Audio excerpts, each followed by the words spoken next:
England Patriots in their first ever meeting. For Bill Parcells and his Patriots, last week's 31-0 win over Arizona has provided a major lift. Today, Parcells will be facing his one-time assistant, former head coach at Boston College, Tom Coughlin. Coughlin and his Jaguars hoping to recapture the form that saw them beat Pittsburgh on opening day 4 weeks ago. Hi, everybody. I'm Marv Albert along with Sam Weish. And Sam, there are several common threads running through today's game. The long-time relationship between the two head coaches and the quarterbacks. Mark Brunell, who played at the University of Washington. Drew Bledsoe played collegiately at Washington State. And Bledsoe comes off a strong game last week against the Cardinals. And off a good offseason of rehabilitating that left shoulder. A new quarterback coach in Chris Palmer. A new #1 draft pick in Terry Glenn. And last week, he spread the ball around to 6 different receivers. This week, we find out if he can do it against a better team. All right, and the Patriots' major concern is the scrambling ability of Mark Brunell, who last week was held to only 4 yards on the ground by the Oakland Raiders. Well, scrambling is not a problem in his mind. It's throwing interceptions. He's thrown 6 already this year. Last year, he was the second fewest intercepted quarterback in the league behind Jim Harbaugh. Some have been tipped, some have bounced off of people, but he's forced a few. The bottom line is, for Jacksonville to win, they've got to quit beating themselves with turnovers. And the Jacksonville Jaguars hoping to revert to their form 4 weeks ago when they convincingly knocked off the Pittsburgh Steelers on opening day. Back with the kickoff in a moment.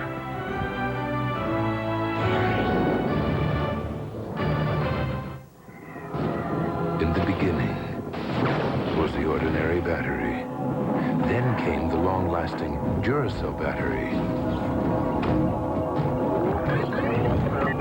And now, the next leap forward, introducing Duracell Power Check, the only battery with a fuel gauge, so you can see how much power it has, anytime, anywhere.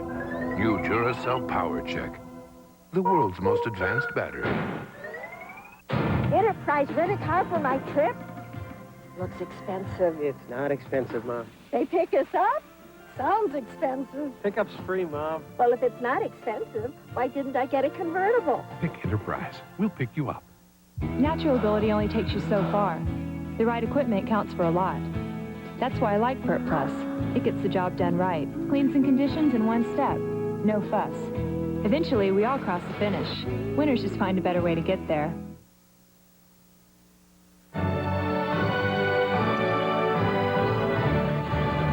Back in Foxborough, the New England Patriots have won the toss. They will receive, and Mike Hollis, the second-year man from Idaho, getting set to kick it off to the combination of Dave Meggett and Troy Brown. The New England Patriots, who last week called the game against Arizona, at least Bill Parcells did. He said it is a must-win situation. Drew Bledsoe went out, threw for 3 touchdowns, 2 to running back Curtis Martin.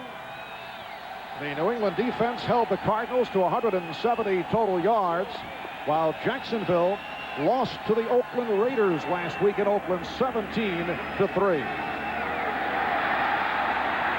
And this is Meggett. So Meggett running it across the 25-yard line. Looked like the ball was knocked free.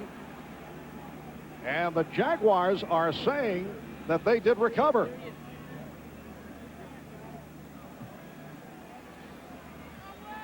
And apparently they have. Boy, when you leave that pile open like that long enough, you don't know what's going on underneath there. But the Jacksonville Jaguars came away with it. I didn't see who got the final grip. Bill Parcells, not the way he wanted to start. All right, here's Meggett. And as he went down, the ball was stripped. Looked like Robert Massey got a piece of it, and Travis Davis with the recovery. So the Jaguars start out at the New England 27-yard line. The quarterback, Mark Brunell, and the handoff to James Stewart. And he is stopped after picking up a yard on the play. Todd Collins playing for the injured Monty Brown, making the tackle. A look at that massive front line for Jacksonville with 6'7" Tony Baselli and 6'3", 313-pound Leon Searcy at the tackles. The quarterback Brunell, the running back Stewart, and Maston, the receivers Risen, McCardell, and the tight end is Brown. Second down play. And again Stewart. And he's driven back the other way by Devin Wyman. Wyman is the 6'7" rookie from Kentucky State, only 21 years old. 6th round draft pick. Jones and McGinnis are the defensive ends. Wheeler and Wyman inside. The linebackers Slade with Johnson and Collins. Todd Collins playing for Monty Brown, who left last week's game with a sprained groin. Law and Reynolds at the corners, and Ray and Clay are deep in the secondary. It is a 3rd down and 7 at the New England 24-yard line. On the opening kickoff, Dave Meggett fumbled. An opportunity for the Jaguars. Here's Brunell. Looked like it got tipped. That has been a problem for Mark Brunell. Actually, last week, they had the long touchdown. They decided the game. Jerry Ball recovered a tip ball, much the same kind of a throw. His arm was hit as he let it go. Willie McGinnis coming up against Tony Baselli. He wins the battle that time, and just enough of the arm. You know, the quarterback has to have room to follow through. If he doesn't follow through, there's no pace on the ball. That time, of course, it didn't even come out of his hand. And a 42-yard field goal attempt by Mike Hollis, who is 4 for 5 for the season. The angle to the right. High snap. And Hollis with the kick. No good. You wonder, Marv, if the field is a factor already in this ball game.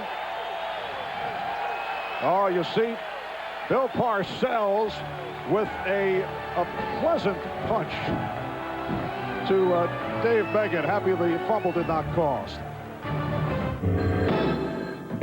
Freshness Hotline, what's the problem? Man, my party is lame. I think I got some skunky beer. Sir, relax. When was your beer born? Born? What are you talking about? Doesn't have a born-on date? A what? Do you have any Budweiser? No, man, you gotta help me. Okay, remain calm, sir. We're on our way. New Born on Dating from Budweiser, because fresh beer tastes better. Go! Sir, put down the skunky beer and slowly back away. These days, you're working harder than ever. Ah! You need a truck that does, too.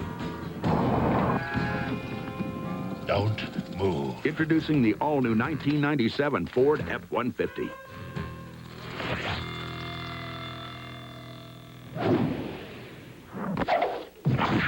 With even more horsepower and torque, and all the legendary strength of an F-Series. Better get to the Grand Canyon before we do. The all-new Ford F-150. This is the Pentium processor inside the PC that runs the CD-ROM that lets you play Monopoly with 3D animation. And since it is a connected CD-ROM, it hooks to your PC's internet link. So you can go online and play someone half a world away, which makes you happy that you have the Pentium processor. The NFL on NBC is brought to you by Dr. Pepper and your local Dr. Pepper bottler. Dr. Pepper is just what the doctor ordered. By the all-new Ford F-150, strength after strength after strength. By Dean Witter, there are many ways to measure success. We measure it one investor at a time. And by the Intel Pentium processor.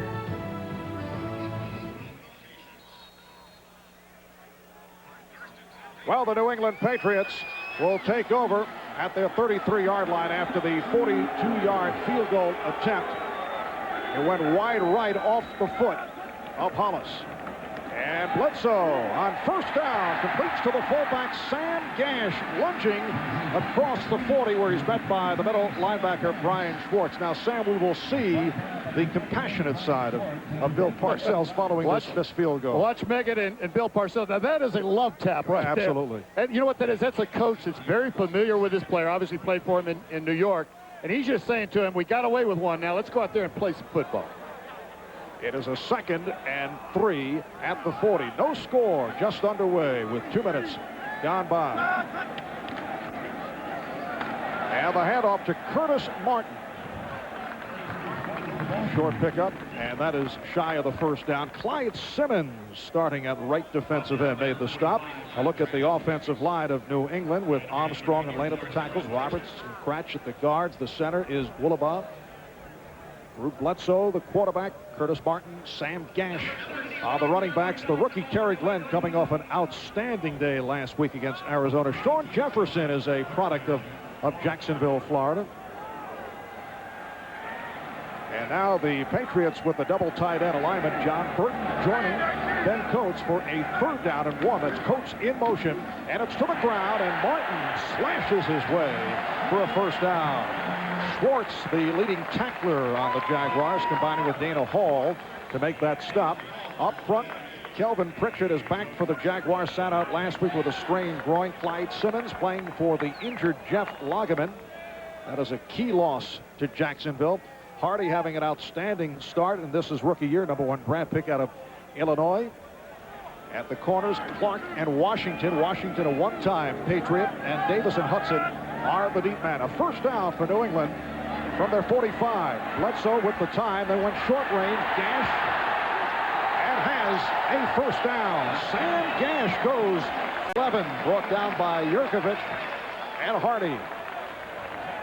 But Drew Bledsoe sets up this time. He's looking for somebody else. The protection holds up, but nothing's happening downfield. This is a quarterback developing, though. He lays the ball off to a secondary receiver. The ball's not in the air, but about 8 or 9 yards, and let the ball carrier run, let the receiver run with it. 2 catches for Sam Gash already. Wouldn't think he'd be the leading receiver in the game, and won't be when it's over.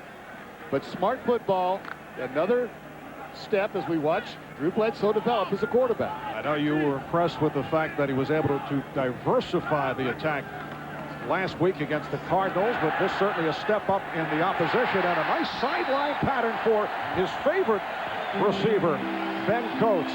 And that is good for a 14-yard advance. Yeah, he threw to 6 different receivers last week.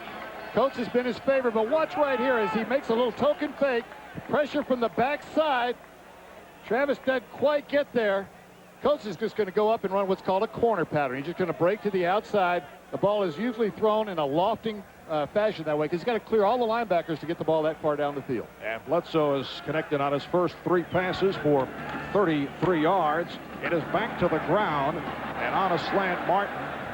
Good second effort by Curtis Martin, the rookie of the year last season. Has the numbers to this point this year, but has not come up with the big plays, according to the Patriot coaching staff.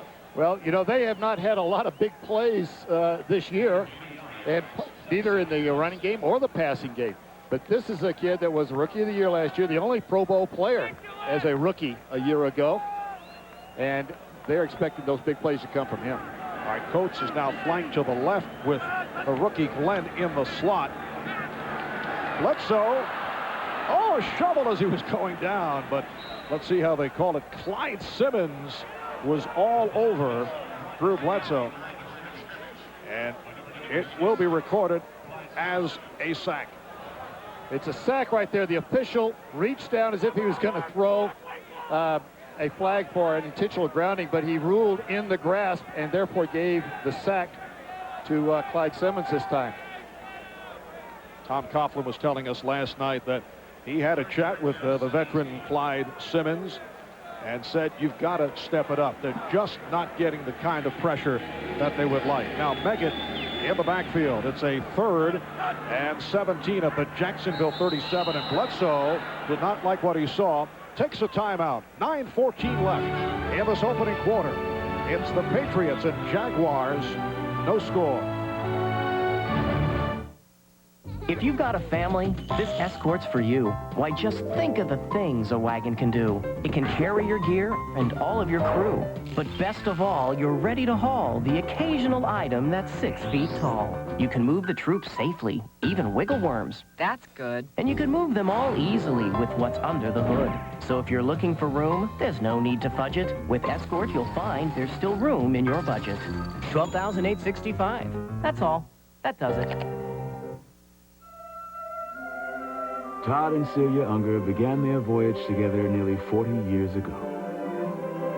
Today, they embark on retirement as carefree as when they first set out. That's because for the past 20-some years, they've worked with a broker from Dean Witter.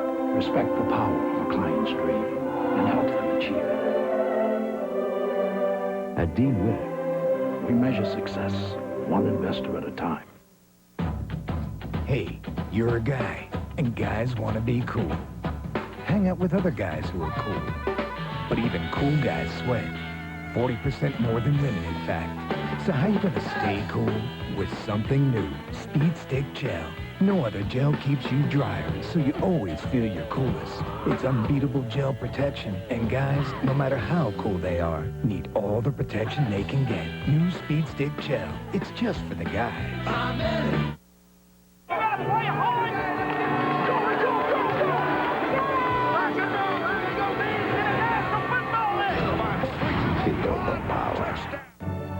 This is the NFL on NBC. This is a homecoming of sorts for head coach Tom Coughlin of Jacksonville, one-time head man at Boston College, turned it around at BC in his 3 years, and receivers coach with the Giants under Bill Parcells from 1988 through 1990. That is the 1990 squad, and that team won a Super Bowl when Bill Parcells and Dave Meggett saw a field goal go wide right. Penalty marker is down. Terry Glenn interfered with by the left corner, Vinnie Clark. Now, Vinnie Clark, like Terry Glenn, an alum of Ohio State. And we were talking with Clark last night, and we asked if they... Defensive pass interference, number 27, automatic first down. We asked Vinny if he knows Terry Glenn. He said he will know me after today's game, but Glenn got the edge right there. There was the introduction. Here's the receiver, Terry Glenn, and here's Vinnie Clark coming down the field. This is just an admission by Vinnie Clark that he's beaten. He knows it's going to be a touchdown right there. He reaches out and grabs him. Nothing you could do but give him that much. And it's a 19-yard penalty. Curtis Martin getting the call on first down. 6 minutes gone by in this first quarter. No score. Tom Coughlin's Jaguars missing a 42-yard field goal attempt early, not able to capitalize on that opening kickoff fumble by Dave Meggett. And the Patriots now driving, have a 2nd and 7 at the Jacksonville 15-yard line. 9th play of the drive for New England. Jefferson split to the top of your screen, out to the left side. 87 Coates in motion. Off the play fake. Well, it looked pretty, but a short pickup as Bledsoe is able to combine with Martin, met by Kevin Hardy. Well, it was the same play they scored on a week ago against Arizona, and it's a little early in the game to be pulling out a play that you know Jacksonville practiced against all week long. The play involves a sweep that looks like it's going to the left, and then Curtis Martin slips out to the right, which is a little bit of a misdirection throw, but Jacksonville did their homework. You know that Tom Coughlin wasn't coming back to the Boston area without it. It's a 3rd and 4. Now Meggett in the backfield. The screen for Meggett. Dave Meggett picking up the first down. Yurkovich holding him down from behind, and the New England Patriots have a 1st and goal from just outside the 5. As you see the pass rush getting to the quarterback, you're expecting a screen to come sooner or later. This time it goes off to Meggett rather than going to Curtis Martin.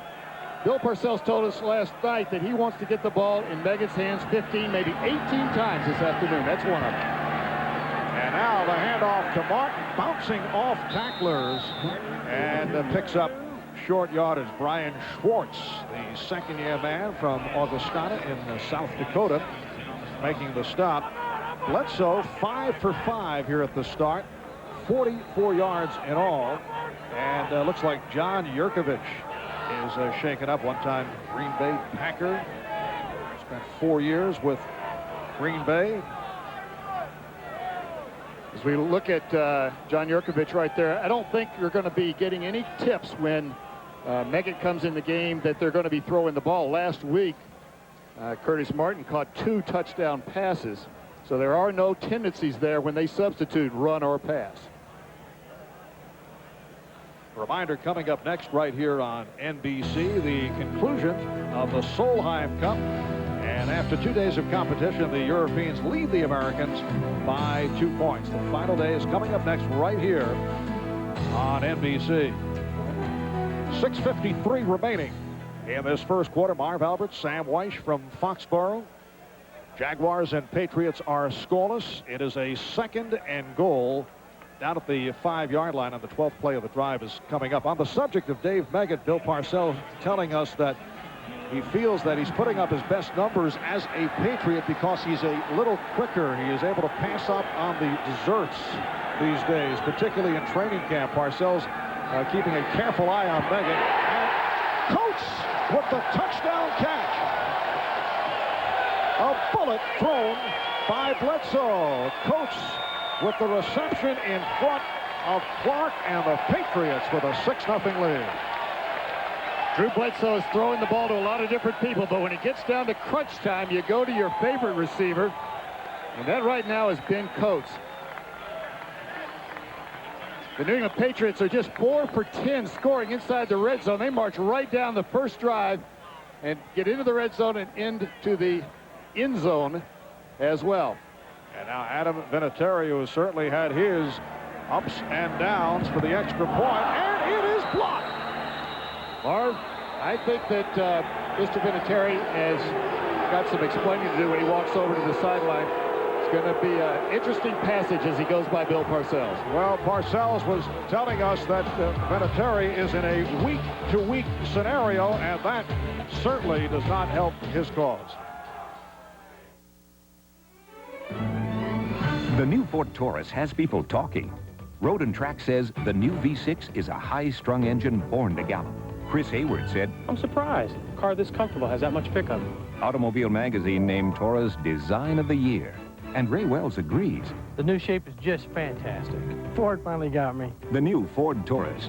Now with $1,500 cash back, Taurus starts at just $17,045. Hurry, offer ends soon.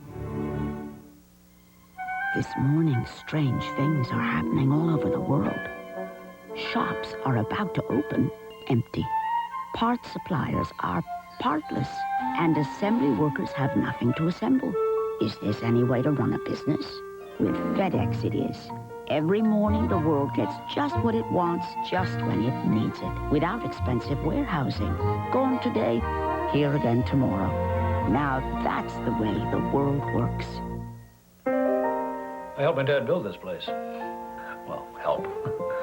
I was so small I could barely swing the hammer. But he taught me a lot about tools. He used to say, you can buy cheap tools every couple of years. Or you can buy Stanley once.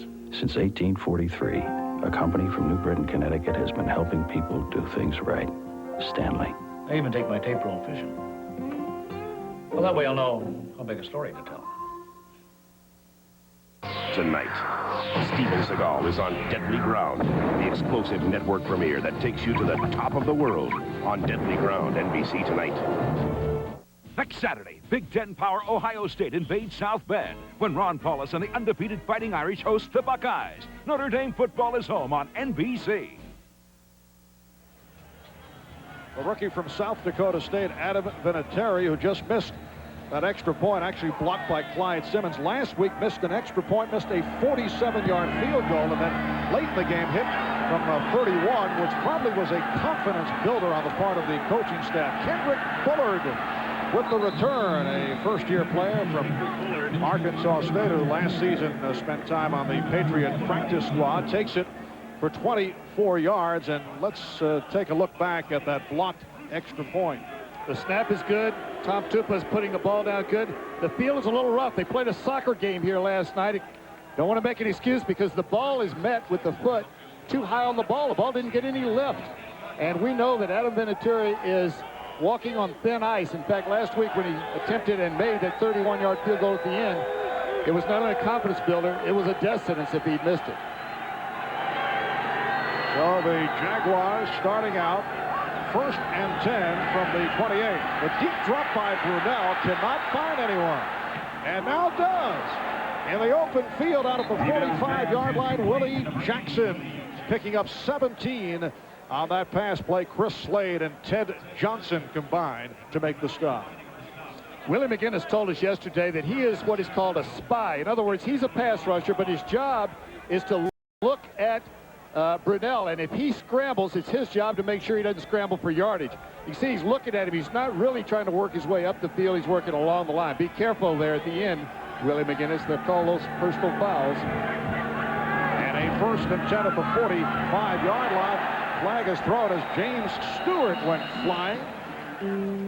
Mark Wheeler able to trip him up. Mark Wheeler, left defensive tackle, and a marker is down.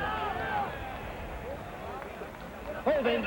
Offense number 73. 10-yard penalty. Still first down. So Brian DeMarco is called for the penalty. Larry Nemmers, the referee. When the umpire throws that flag, it's almost always holding. I've been a proponent of putting that umpire on the offensive side of the ball. I think he's probably in the worst position to see those holding because he's avoiding all the traffic coming right at him. But the league so far hasn't gone with my suggestion. Yes. 1st and 20 at the 35-yard line. 6-0 New England on top. And the out pattern for Andre Rison, making his first catch, covered by Ricky Reynolds. Talking about the field being in poor condition due to the soccer played here last night. I know your favorite team in the Major League Soccer League, the New England Revolution, concluded matters last night. They had 38,000 here in Foxborough. The Columbus Crew beating the Revolution 1-0. Well, they're always a tough opponent. Yes, and I know you have been studying this very carefully. The Revolution is owned by New England Patriots owner Bob Kraft. So it is fully under the control of the Patriots, and if they have any problems with the field, see the president of the club. And Brunell able to hang in despite the pressure and completes to the tight end, Rich Griffith, who was met by the left corner, Ty Law.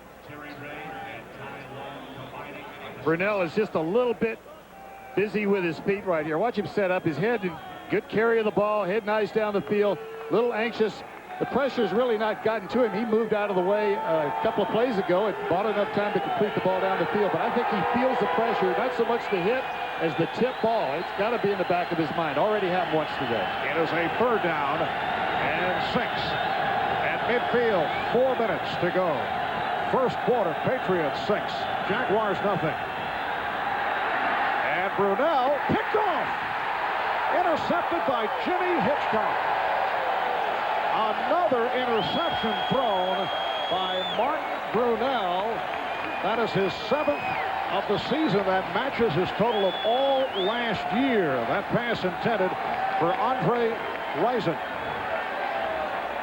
Andre Rison's just making an inside move, and the ball is thrown behind him. This is not a poor pattern. It's not really great coverage. It's just a badly thrown ball right into the arms of Jimmy Hitchcock. And we saw briefly there Tom Coughlin on the sideline, and he is showing his frustration because they're making, Jacksonville is, they're making so many mistakes that are unforced errors right now. And basically they're beating themselves a lot in the last couple of weeks.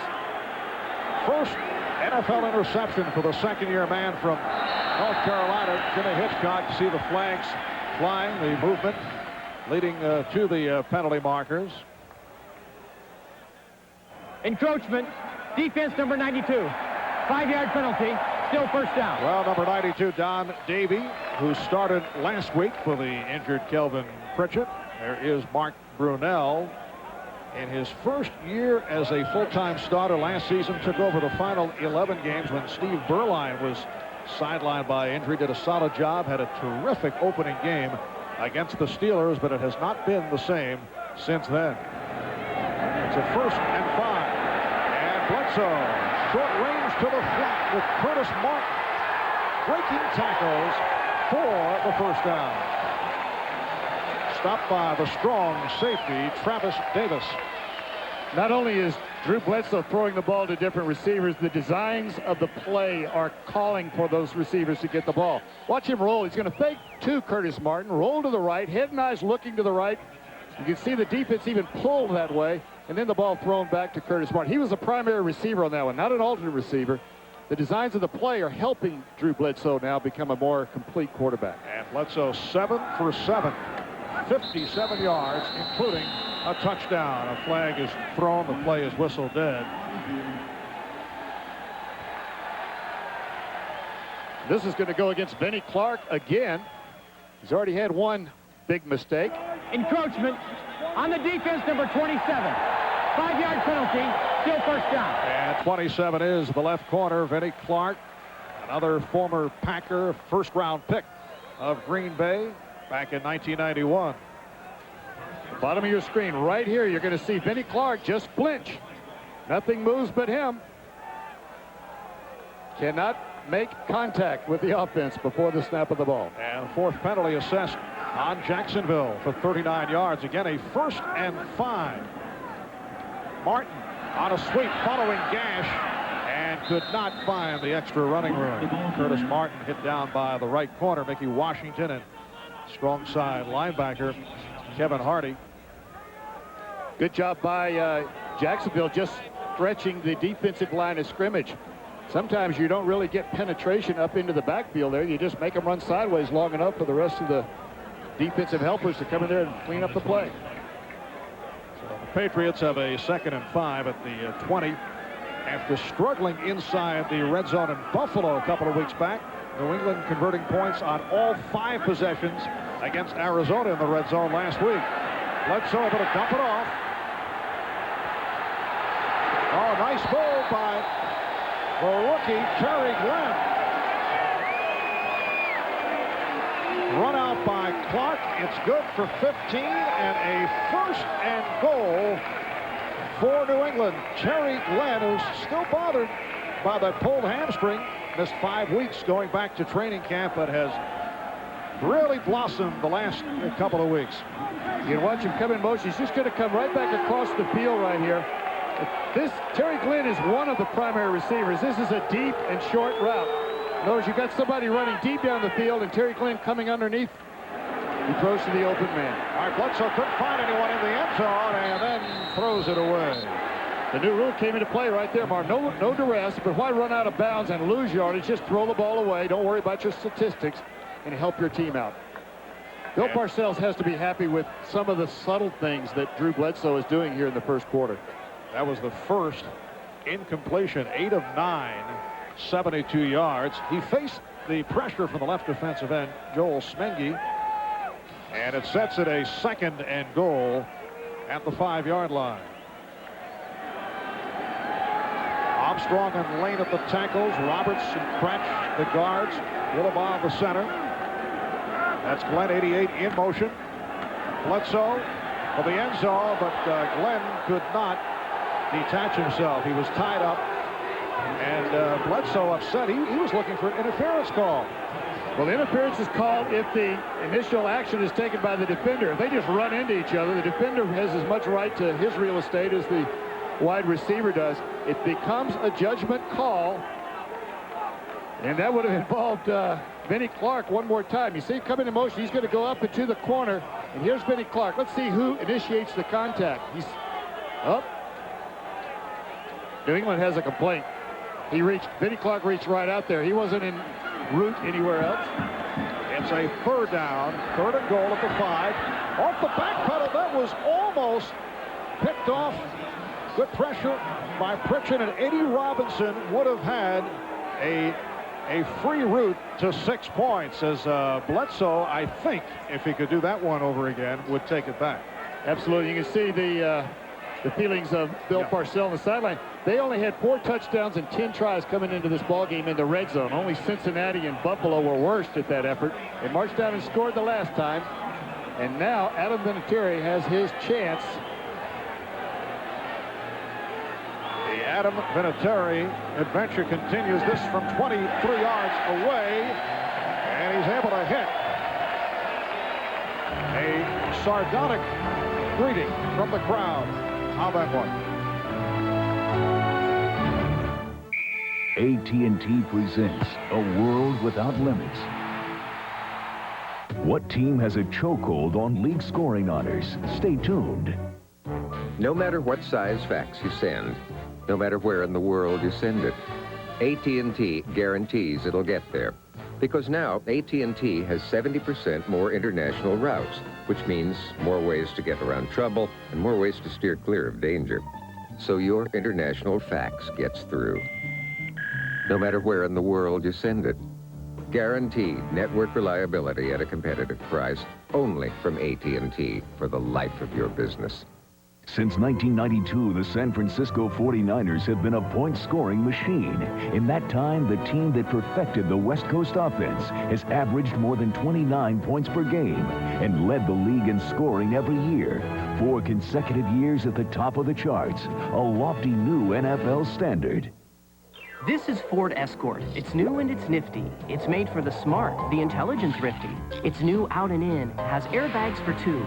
Even anti-lock brakes are available. Ooh, the trunk, it is huge to hold tremendous treasure. And if your treasure is of stupendous measure, the rear seat folds down to let bigger things in, still leaving room for your next of kin's kin. It has all the whatsits and gidgets, to put it concisely, and Escort's right price should suit you quite nicely. NBC tonight. The battle to conquer Earth comes to a head. The big giant head. Good Dick is trapped in the basement. There's an invisible box. While Evil Dick's upstairs getting acquainted. Next time it won't be so nice. How about a romantic dessert? And Dennis Rodman, the 1-hour Third Rock premiere, NBC tonight. 1 minute, 17 seconds remaining in the first quarter, and the New England Patriots now leading the Jacksonville Jaguars, the mistake-prone Jaguars here in the first quarter. 9-0. Here is Vinatieri kicking to Jordan and Bullard. And a short kick played by Kendrick Bullard. Out across the 20. Nice move. And works to the 32-yard line. Brought down by Corwin Brown. A 25-yard return. And just a moment ago, Vinnie Clark on the phone. And I gather it may not be a pleasant conversation. Probably is not. And if I were upstairs, I'd be telling him, look, Vinny, it looks like they're coming after you, pal. They're going to your side. And you could have been called for interference in the end zone. Really should have been called on the last series. Just a little warning to be smarter on the field. Looks like they're coming after you, pal. The old coming after you, pal comment. A 1st and 10 at the 32-yard line off the play fake. Brunell, and it's dropped. Dropped by the fullback, Lachey Maston, who was covered by Todd Collins. And here you see Willie McGinnis, whose job it is to be the spy. I think we heard that from another player that had mentioned their game plan a little bit to us yesterday.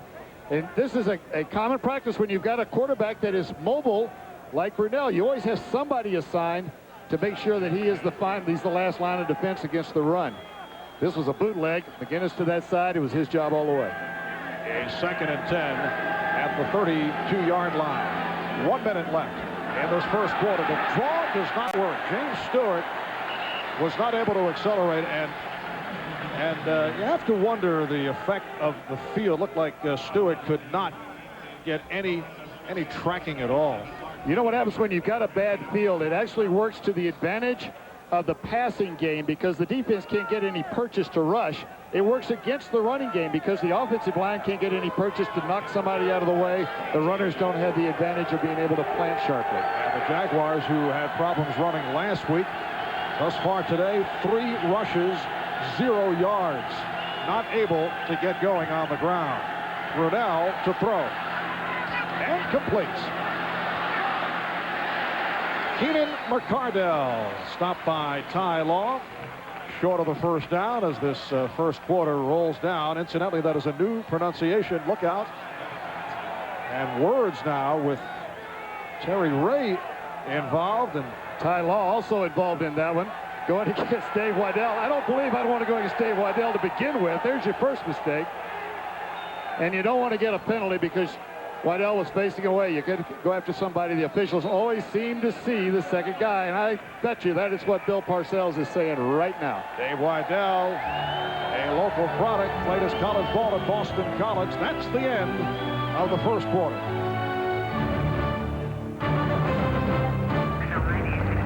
Lead car. Take it slow. Everybody okay? Wait a minute. What's he doing? He wants more. right there. Over there.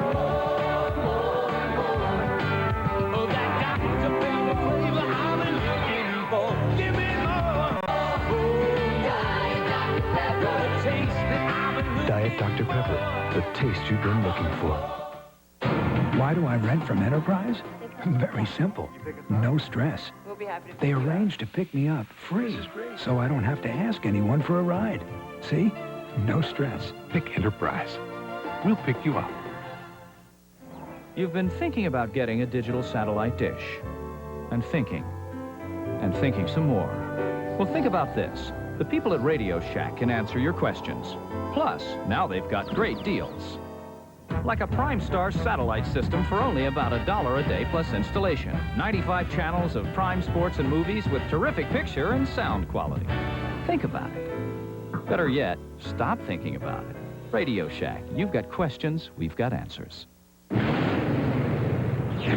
Carbon monoxide isn't the only thing to worry about coming from your tailpipe, because with every stroke of your engine, motor oil is being vaporized into exhaust, leaving less and less protection. That's why there's Castrol GTX 10W30. Of every leading 10W30, Castrol provides the most protection against volatility burn-off. So use Castrol, or watch more of your protection go up in smoke. Castrol GTX, the most protection against volatility burn-off. On to the second quarter in Foxborough. Marv Albert with Sam Weish, 9-0 New England. First punt of the day, Brian Barker. With a high snap, able to save it. And line drives it in the direction of Dave Meggett, and he will let it bounce. And took a Jaguar hop inside the 20, but a flag is thrown at midfield. A 44-yard punt by Barker. The high snap from the center. Threw the timing off. Got somebody downfield a little early. Going to have to make a decision on the New England side. Do they want to take another punt, or they want to take it right there on the 23, 22.5-yard line? You can look at, as you watch both these coaches, Bill Parcells working his players all the time. Friday at practice, we watched him make comments during practice to try to... Ineligible downfield on the kicking team, number 41. 5-yard penalty. Will re-kick. Well, that was Dave. He was working the players during practice on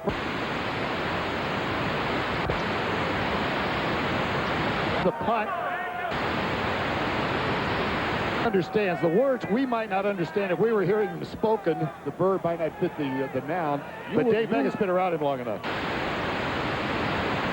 Reading that body language right there again. And they're going to have to punt it again, and Dave Meggett probably got another quick lecture from the sideline. All right, here's Barker in his 7th year out of Santa Clara, punted 7 times last week.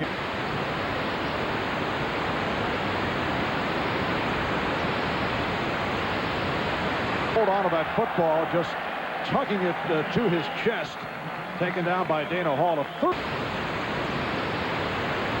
9-yard return by Meggett. Let's follow Dave as he makes his way to your friend Bill Parcells on the sideline.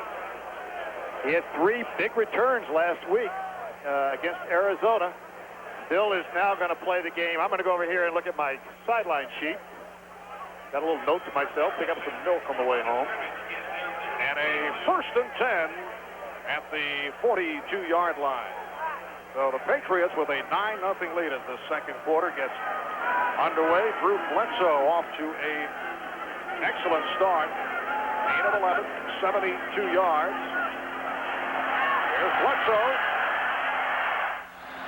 Couldn't find anyone and was pursued by Hardy and had to run it out of bounds. A dismal opening quarter for the Jacksonville Jaguars. Only 1 first down, 0 rushing yards. New England with only 11, but they've done it with the passing game. Tom Coughlin told us that he's just frustrated because nobody seems to be making the play. You know, you design a lot of football plays, good defenses, good solid game plan, practice hard all week. Then the game starts, you've got to go out and make plays. It comes right down to good football players doing it on Sunday. 2nd down and 10. And Bledsoe to the other side again. Sam Gash.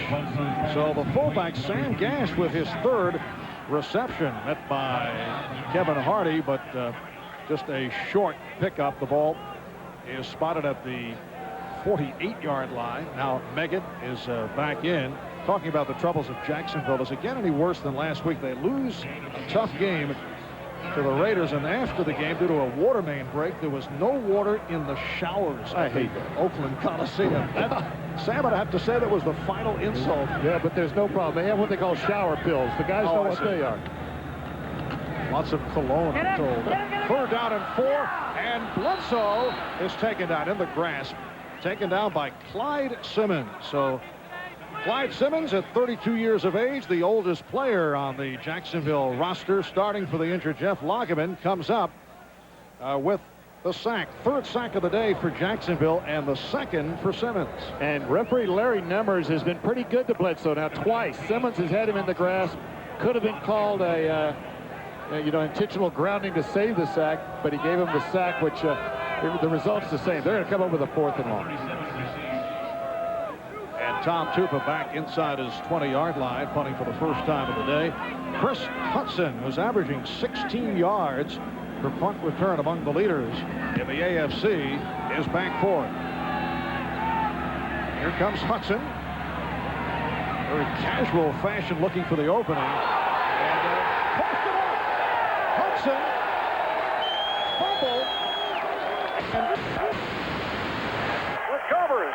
Meggett, who fumbled away the opening kickoff, comes up with that loose ball, and another Jaguar mistake, unless the whistle was blown. A 45-yard punt and a 17-yard return, and apparently there is a question as to whether the Patriots came up with a fumble. And the ruling is that Hudson was down, so the Jaguars will maintain possession. There is no instant replay, so all you can do is plead your case. And apparently, a change of heart. Oh. Bill Parcells. There was a fumble on the play, recovered by the kicking team. 1st down. In that case, is Bill the plaintiff or the defendant, would you say? I know he's been awarded the victory, though. Well, another look at it. The ball is out. That's clearly a fumble. Now it's who recovers the ball. And I don't think there's any question about that.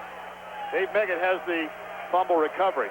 Although the officials did talk it over, you could see the reaction from Parcells. At first, it appeared that they had ruled that Hudson was down, and then they made the change. So Meggett with the recovery and a 1st down for the Patriots at the 37 in Jacksonville territory. No room for Martin. Benny Clark on the stop. And we are told that there are some audio difficulties. We apologize. Sam is downstairs working on it. Thank you. Can you hear me from down here? You know, you're watching the running game, and I'll mention it one more time. When the field is not in good shape, the running game is not your strong suit because you can't get a purchase to block people, but you defensively can't get much of a purchase to pass rush either, so throwing the ball is a little better. 2nd and 12. Meggett. He picked his spot and able to run inside the 35-yard line. Dave Meggett spent 6 years with the Giants. This is his 2nd season with New England. 4 expected last year. One of the best all-purpose players in the NFL. But as we touched on earlier, Bill Parcells feels that Meggett, who has shed some weight, is quicker. And this is the best that he has played.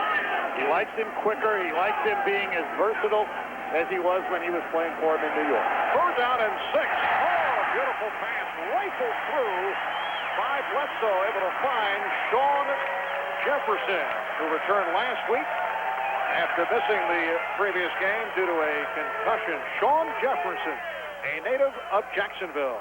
Jefferson right up here at the top of your screen.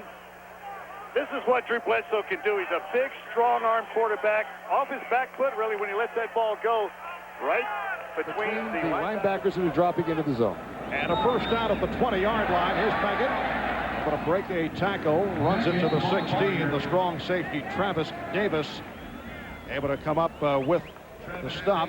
Vincent Brisby continues to sit it out for the Patriots with a pulled hamstring. Missed the first 4 weeks. The bye week coming up next week will certainly help Brisbee, but meanwhile, opportunities for Jefferson and Graham, along with Glenn and Dietrich Jones, who is a rookie out of Pittsburgh. Actually, Jefferson is a 6th receiver to catch the ball again this week. 6 different receivers. 2nd down and 6. Looked to be a mix-up. Was that a play fake? Meggett on the reception. Stopped by Vinnie Clark. Well, what's going on? Last week, Ray Perkins, the offensive coordinator, with all kinds of wrinkles in the game plan. 4 attempts to connect 4th down situations, a flea flicker, a halfback pass, an end around 2-point conversion. And Sam, would you describe that play? Just simply the misdirection. This time, Meggett is coming from his left, slipping out to the right with the flow going back to the left. They ran that play twice, scored 2 touchdowns on it a week ago with Curtis Martin. And it is Vinnie Clark who is down.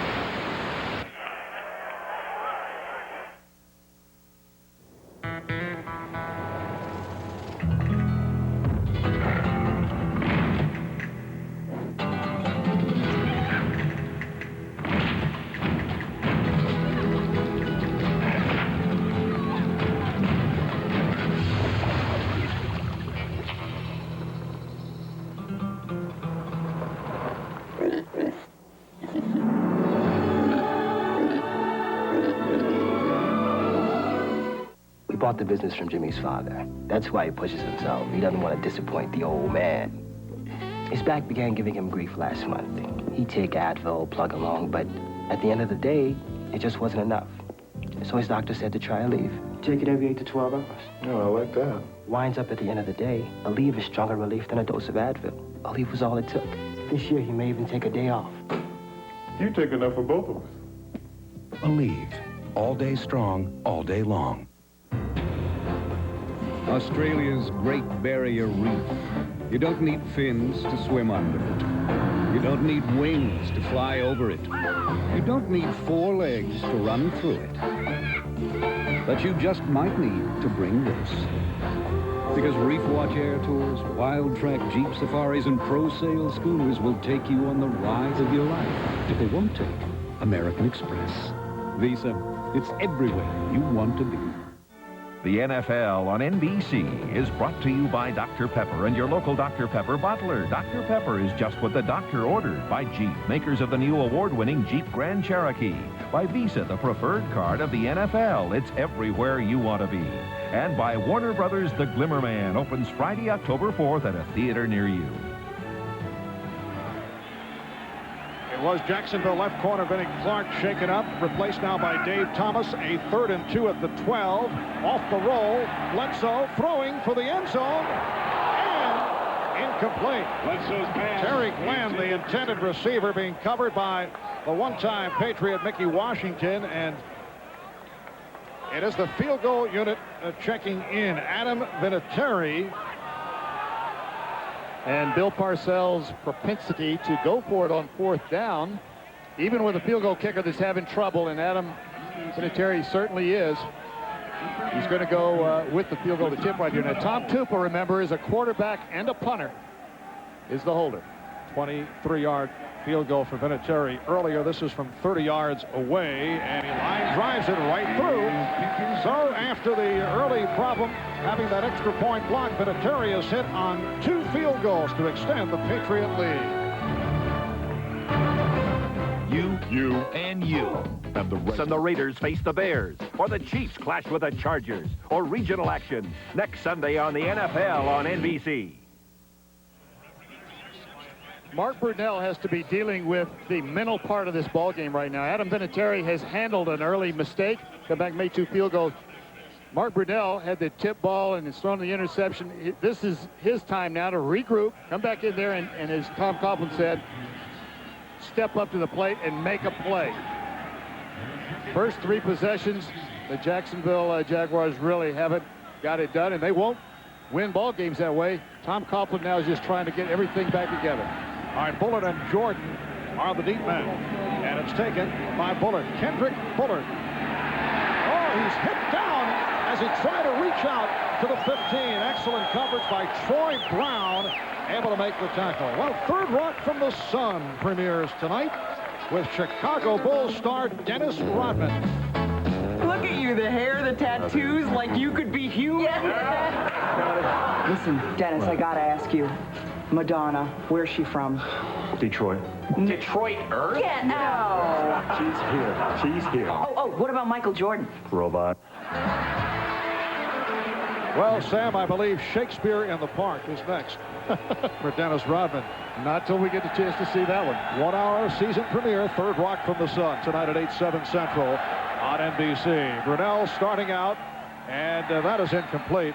Going sideline to the tight end, Derek Brown. It'll bring up a 2nd and 10 at the 14. Let's check in with Greg Gumbel at our New York studio.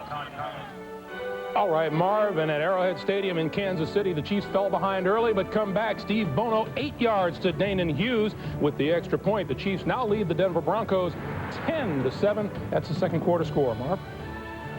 Thank you, Greg. 9.5 remaining in this first half here in Foxborough. 12-0 Patriots in front of the Jaguars. Draw play for nothing.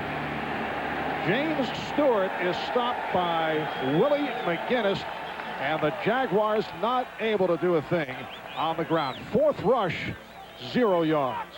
Willie McGinnis taking charge of this defense right now, and Tom Coughlin is searching for something just to break the ice here a little bit. He understands that his quarterback is a little bit shaky. Things aren't going right, hoping that James Stewart maybe can break it. Not happening, even with the biggest offensive line in football in front of him. It is a 3rd down and 10. 87 McCardell in motion. Brunell facing the pressure and throws it away. Patriots getting off the ball very crisply. You know, they're anticipating a snap count is one little extra thing that's going right for New England and going wrong for Jacksonville.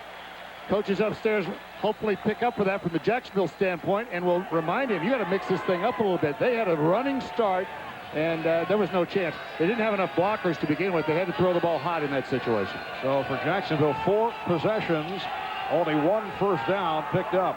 And Brian Barker back to punt from his goal line. Dave Beckett is at the 45-yard line in Patriot territory. Beckett with the return. Oh, finds the opening. Picks up blockers and moves down to the 36-yard line. A 40-yard punt, 19-yard return, and LaShawn Maston with the stop on Beckett, who has certainly picked it up after that opening kickoff. This is it. Power Ohio State invades South Bend when Ron Paulus and the undefeated Fighting Irish host the Buckeyes. Notre Dame football is home on NBC. While we're away, Paul Wiedner, the head linesman, is talking to Tom Coughlin, who I'm sure thought that Willie McGinnis got an early jump on that last play. Watch right here, and as we approach 2 o'clock, the end of summer, Willie McGinnis sure does get a good start on autumn and also on the Jacksonville Jaguars. Sam, not your normal color commentator, noting the change of the seasons as the game progresses, and a flag is thrown as... I do that only as a public service announcement. Offense, number 84 prior to the snap. 5-yard penalty, still first down. The offside on Sean Jefferson. Sam seen earlier today reading the Farmer's Almanac. Well, I can't get away with anything. I'm going to watch very carefully everything you do and try to mimic it, okay? That will not be difficult. It is a 1st and 15 at the 41-yard line. 8:40 remaining in the first half. It's New England 12, Jacksonville nothing. Marv Albert, Sam Weiss. You see the jump this time, Tony Brackens, and it's completed to Curtis Martin. That's a defensive penalty. New England is going to get their option. They're going to take the play. Almost a first down on 1st and 15. This is much. I will talk about it right after Larry Nemmers gives us the defense. Offside. Number 94. Penalty is refused. 2nd down. Well, it is Kelvin Pritchett who's called for the. Now they're correcting it. It was Tony Brackens, as I said. You are absolutely correct. I wish I had a dime for every time I told the players to continue the play if there's an offside. Actually, I wish I had $1 million. I might as well make a lot of money, right? But that's something you always do. Carry the play out. And on 2nd and 1, Curtis Martin gunning for the first down, wrapped up by Pritchett. let's see where they spot the ball. Get an official timeout with 8:17 left in this first half. A 12-0 New England lead. Bledsoe on a 5-yard touchdown pass to Coates. 12 plays, 67 yards, 6-0 lead. Vinatieri missing the extra point. And then field goals by Vinatieri from 23 and from 30 yards away. And they are just short of the first down. Well, you can experience the NFL all week long on NFL.com, the official website of the National Football League for all the tackles and touchdowns and a live game day scoreboard. NFL.com. It is a 3rd and inches at the Jacksonville 27-yard line. Drew Bledsoe off to the good start. They have done it in the air in this first half. 11 of 15, 93 yards, including a touchdown. Let's see if we climb in the head of Bill Parcells. He's got Bruce Armstrong at left tackle. He's got Clyde Simmons going against him. Does he run left? Quarterback sneak is the other option that you've got. You know, Sam, I figured if we give you enough time, you'd hit on all possibilities. Absolutely. Well, if you talk long enough, you can watch it take place. If you come right back and say, that's what I did. And they did pick up the first down.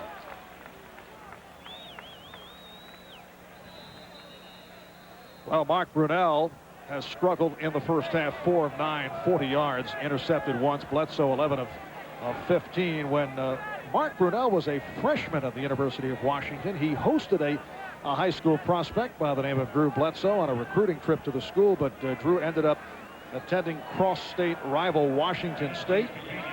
They met 3 times in college. Brunell winning 2 of the 3 by big scores, incidentally, 55-10 and 56-21. The first time they've met in the NFL taking place right here.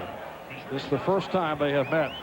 And Clyde Simmons of the Jaguars is down and hurting. Clyde Simmons with 2 sacks in this first half. Clyde Simmons is already replacing the injured Jeff Lagerman in this ball game, and he has played played better really than anybody else on that defensive side of the ball. They're going to miss him if he's out. Lagerman suffered a sprained left knee last week. He will probably be out 2 more games. We were talking with Mark Brunell about that recruiting visit of Drew Bledsoe, and you got the idea it wasn't memorable for Brunell. Well, this renewing a Pac-10 college rivalry as Brunell led his Huskies to consecutive victories over the Cougars, but on the final game of Bledsoe's collegiate career, the outcome different in blizzard conditions. Bledsoe passing for 260 yards and 2 touchdowns to lead his club to a victory over the then 5th-ranked Huskies.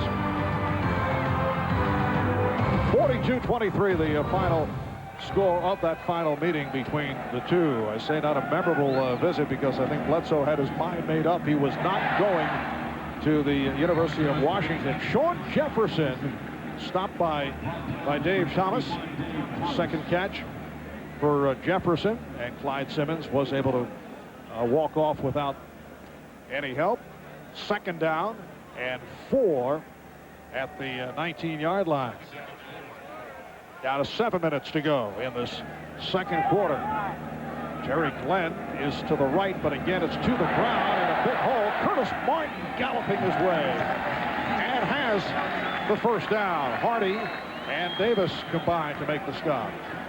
And New England caught Jacksonville in a hard up-the-field pass rush kind of defense and just split them right down the middle. Another Jacksonville player down. Well, earlier was Benny Clark. Clyde Simmons a moment ago, and another injury. We'll be back to check it out in a moment. Dr. Pepper presents Holy smokes, what a play! just what the doctor ordered. Mile High Magic used to mean soaring spirals, but a new prescription has given the Broncos a new dimension. Defense. With an infusion of youth and motivation, the Broncos defense has already staged a 9-sack rampage on opening day and has helped put the D back in Denver. The Broncos' aggressive new defense, exactly what Denver needed. Beefy comedy. What do the different hearts mean? That's how many heart attacks they attribute to the particular day. He'll make you smile. But that's your fake smile. No, it's not. And that's your high voice. It's not! He'll make you laugh. Unless you've been hit by lightning or something. Jeff Foxworthy premieres Monday at 8/7 Central on NBC. Well, the injuries continue for Jacksonville. Brian Schwartz, their leading tackler, had 16 last week against the Raiders, joining that injury list, replaced by Tom McManus. And as we resume, Sam Gash with his 4th catch of the day for just short yardage. Davis and Thomas combined to make the stop, but Sam Gash has been a primary receiver. Look at this, 11 first downs for the Patriots, just 1 for the Jaguars. It's a different team than we saw on opening day when they beat the Pittsburgh Steelers. Reminiscent of that day, too. If you remember, the Pittsburgh Steelers had all their players going down with injuries. Today, it's the Jacksonville Jaguars getting a lot of them. 2nd down and 7. Tom McManus out of Boston College, second-year player, has come on for Brian Schwartz. They go to the draw.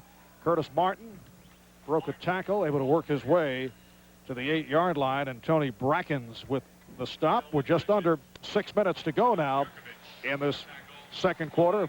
Penalty marker is down, and a very frustrated head coach Tom Coughlin. Number 64 defense. 5-yard penalty. Automatic first down. Well, that is called on John Yurkovich, the right defensive tackle. And the frustration continues. When certain parts of your game start to fall down, the other parts sometimes overcompensate, try to overcompensate, and you get those. You get right here is Yurkovich. Watch him coming up. The hand is in the chest right there, and then it just slides up. Really, if it... Half the distance from the end of the run. As Larry Nemers explained it right there, it's half the distance to the goal line. However, the hand can go to the face. If it's pulled away quickly, they don't call that because they understand there's a lot of hand action and a lot of jostling going on. But when you leave it in there and continue to push and that head rocks back, they're going to call it every time. And it sets it to a 1st and goal down at the 4-yard line. Patriots running for another score. The handoff to Martin, going wide, and he is in for the touchdown.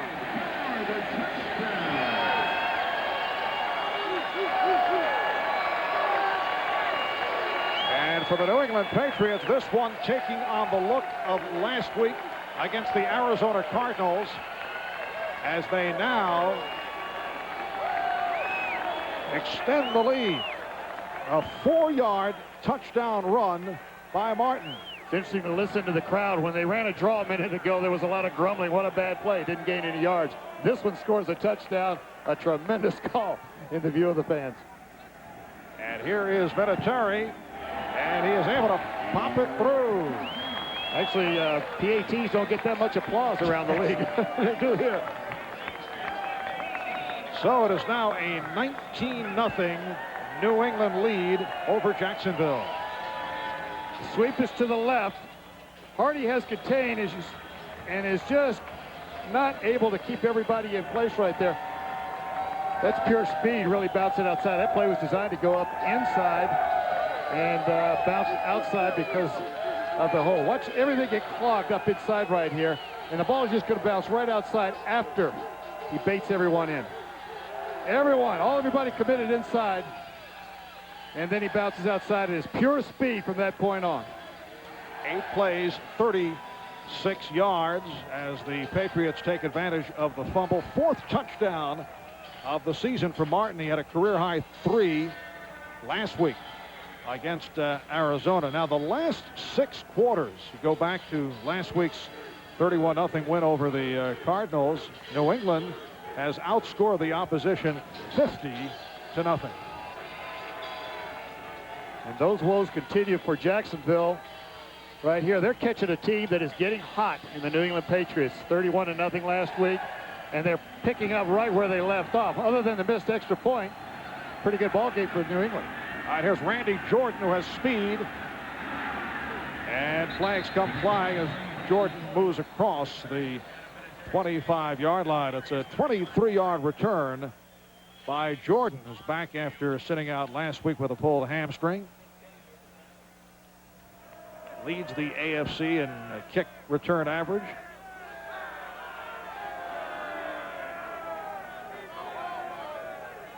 Dave Thomas trying to help Larry Nemmers with his interpretation. Illegal block in the back, above the waist. On number 59 to the receiving team, that penalty is refused. We have a holding penalty on number 40. Whoa. That penalty will be accepted.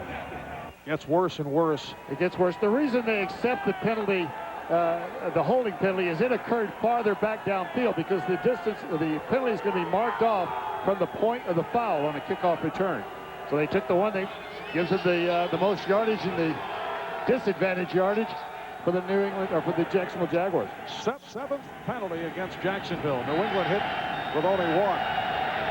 And a 1st and 10 at the 16-yard line. Oh, the pressure, and Brunell lost it. And that one's going to be ruled a fumble, not an incomplete pass, even though his arm is moving forward. In the opinion of referee Larry Nemmers, he was not in the passing motion. Completely unblocked. Yeah, that is not a pass. He tried to pull that one down, and he couldn't get it down in time. Devin Wyman, 307 pounds coming right at you. You kind of pull him down there. He was the surprise of the preseason. Made a very strong impression, and made a strong impression on Mark Brunell. It's a 2nd and 21 back at the 5-yard line. 4.5 remaining in this first half, trying to get out of a hole. James Stewart actually picks up some yardage. So Stewart, the ball carrier. Let's check in with Greg Gumbel. Greg? All right, Marv, a guy who came out of the college ranks and into the pros the same time Curtis Martin did, and that's Terrell Davis, the NFL's leading rusher. This is a 65-yard touchdown jaunt, and it puts the Denver Broncos back on top of Kansas City. 14-10, 3.5 to play in the first half, Marv. All right, thank you, Greg. That run by Stewart, good for 5 yards. And it's the first 5 yards on the ground that the Jaguars have managed. 3rd down and 16. Well, he tried to set up a screen and succeeded with Jimmy Smith. The one-time Dallas Cowboy taken down by Larry Wiggum, well short of a first down, and a punting situation for the Jaguars as Brian Barker checks back in.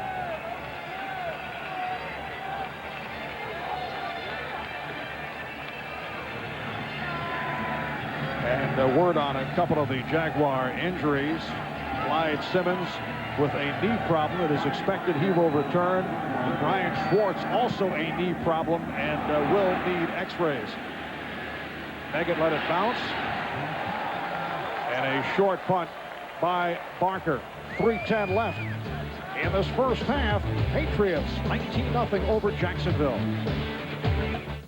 4-yarder, and a penalty was called on the Jaguars, declined by the Patriots. Now they accept it. 5-yard penalty, re-kick. All right, so now they accept it. It is instead. That's almost in your face right there. What they're saying is, I want Meggett getting that ball under his arm one more time for a long return. That was a very short kick. Good field position, and they're going to accept that penalty. Don't understand that one. Marv, we talked to Mark Brunell yesterday, and I asked him, do you feel like you're playing on an expansion team? And he said he really did not. The ball club had veterans on it, didn't feel that way, but they're playing like an expansion team today. He may reassess that evaluation. Yeah, you asked him the question, and he said, well, we're not at a point where we feel we have to take our lumps. We're beyond that. We don't have to take our lumps, but they have been here in the first half. Here's where maybe a history of a team, if you had a history, you'd start to lean on it a little bit. Jacksonville doesn't have that, and their frustration just compounds itself. All right, Meggett with the return. That's what they wanted. Yes, able to accelerate, puts a move on inside the 30, inside the 20, and down he goes, inside the 15-yard line. What a brilliant call by Bill Parcells, declining that penalty, or accepting the penalty, making a punt again. A 39-yard punt, And a 39-yard return by Meggett, who had an excellent day last week punt returning against the Arizona Cardinals. Dana Hall, the last man back, was able to make the tackle. You know, we were confused of why they would accept the penalty. That's the reason right there. Last week, Dave Meggett had a 36, 27, 17-yard return. They wanted him to have a chance to do it one more time. We just saw it. So New England first down inside the 15-yard line with 2:55 remaining in this first half. And a big hole for Curtis Martin. The ball carrier. And a linebacker, Tom McManus, with the stop. Tom McManus played for Tom Coughlin at Boston College. Excited about coming back here to play against the Patriots in Foxborough.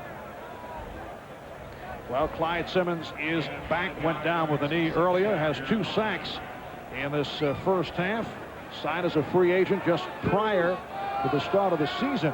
One-time Eagle and Cardinal, had 11 sacks last year for Arizona. Second down and 5, and a flag is thrown. You saw Kevin Hardy hesitate and then make the move. 28 offense prior to the snap. 5-yard penalty. Still second down. Well, apparently Hardy was drawn off by Curtis Martin. Anytime they stop the play, it's going to be against the offense. You know, Paul Brown used to say to me, once you get the heel in their jaw, don't stop to reset it. And that's part of what just took place when they accepted the penalty, took the repunt. They feel like they've got Jacksonville really running downhill right now. It is a 2nd and 10 at the 14. Now Meggett on the field. Getting a little bit of a conversation from Bill Parcells as we come on to the 2-minute warning. We'll be back here in Foxborough in a moment. Everywhere we go on the NFL trail, we run into former assistant coaches of Sam Weish. They're frickin' Frack. That's Frack on the right. Were these guys with you in Tampa Bay or Cincinnati? I carried them with me to Tampa. Second down and 10. Soft pass attempted. Terry Glenn not able to unleash, involved with Dave Thomas. Coming up, the Domino's Pizza NFL on NBC halftime report. Greg Gumbel, Chris Collinsworth, and Mike Ditka with all the scores and highlights of today's action around the league. And Chris will be talking with the head coach of the Cincinnati Bengals, David Shula. That'll be coming up at halftime. Third down and 10. Down to the 14-yard line. It's the Patriots 19 and the Jaguars nothing.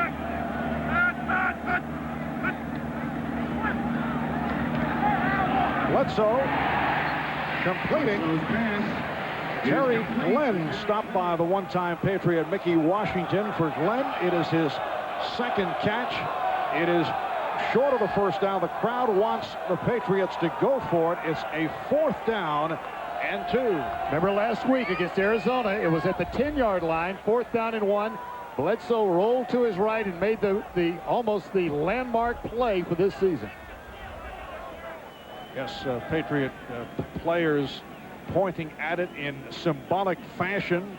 It really has been. It's been talked about around here as if it's the turning point in the season, especially for that one player, Drew Bledsoe. Well, I think the background, there was some doubts about Drew, and I think he was able to show his toughness. One of those plays, if things continue to go well for the Patriots, they will always point at it and say, hey, that was the turning point. If not, they'll forget about it. Well, that's right. And there are benchmark times during the season for every team, but that one clearly stands out in the minds, not just of the fans around here, but I think the players too. They all talked about it, and it was a play that showed not just a quarterback standing back throwing the ball, but willing to give up something. He jumped over Aeneas Williams, landed on his shoulder and his head.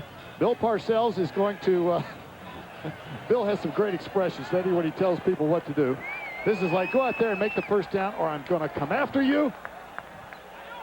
Very similar expressions that we saw in the NBC broadcast booth for Bill's short tenure. From the Jacksonville 6-yard line. Oh, Bill always speaks highly of you, Marv. I know that. It is a 4th down and 2 at the 6-yard line. Patriots with a double tight end as John Burke has come on. That is Coates in motion. And Bledsoe trying to draw the Jaguars offside and not able to do it, and it is a delay of game. So that was the plan of Bill Parcells, to pick up the first down by virtue of a penalty, and now the field goal unit will come on. 3 points right here gives them a 22-point spread. Bill watching this unfold. Oh, it's not going to work. All right, never mind. Go for the field goal. 20 with the mixed extra point earlier in the ball game. This field goal, if it's made, will give them a 22-point lead. That's 3 scores and some 2-point conversions for Jacksonville. And it's a 29-yard attempt for Vinatieri, who is hit from 23 and from 30. And now a 29-yard field goal. 1:06 remaining. First half. And New England up 22-0.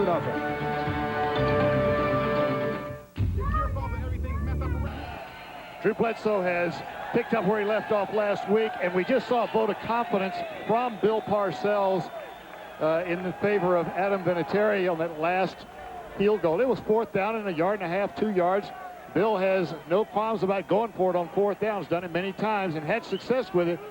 But to Adam Vinatieri, it was, in his eyes, it was Bill Parcells saying, I believe he can make this. Go out there and get us the lead. It puts us up by 3+ touchdowns. Well, he is 3 for 3 this afternoon, with no question his job on the line. And Vinatieri able to pop the kick, played by Kendrick Bullard. And Bullard across the 25-yard line, a 26-yard return with 1 minute remaining in this first half. Adam Vinatieri, rookie from South Dakota State, Division II school.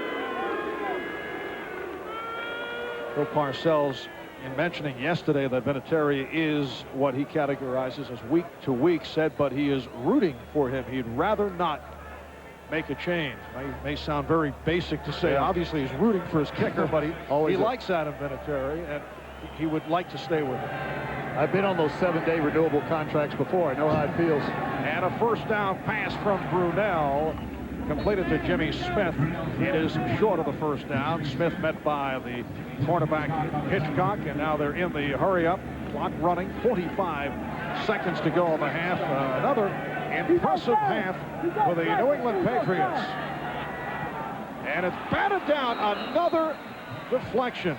Bill Parcells telling us the other day after practice that he thinks that Brunell throws the ball a little too hard. You'll notice a lot of balls popping all over the place. Tom Coughlin was saying he has seen enough batted balls, tip balls, to last a lifetime. Well, watch Willie McGinnis right here. We mentioned the word spy. He's not pass rushing. He's controlling the line of scrimmage, but watching the quarterback, and he reaches up and knocks it down. Sometimes you can throw the ball so hard he doesn't make for an easy catch. 3rd and 3. Brunell with the tie, but he could not find a receiver.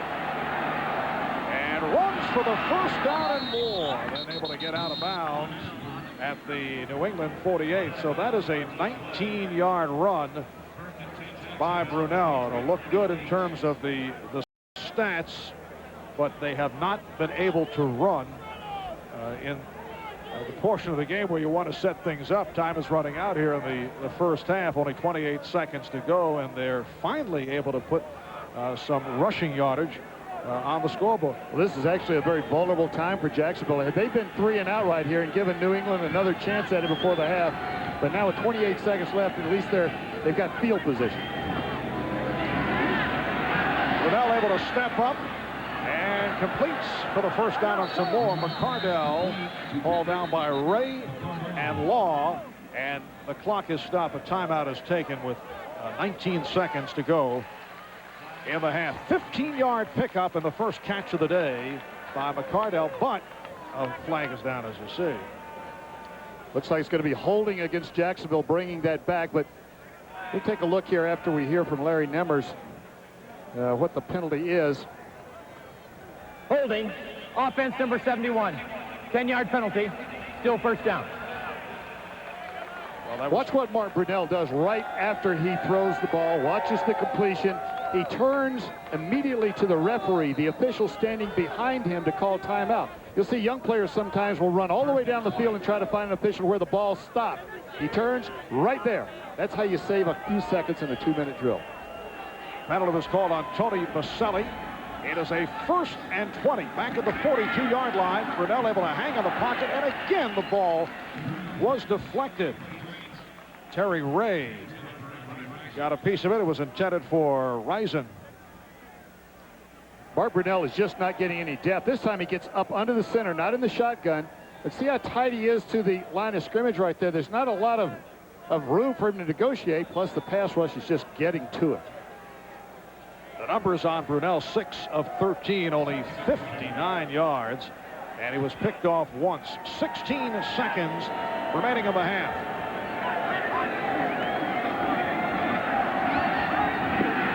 And Brunel off the mark, intended for the tight end.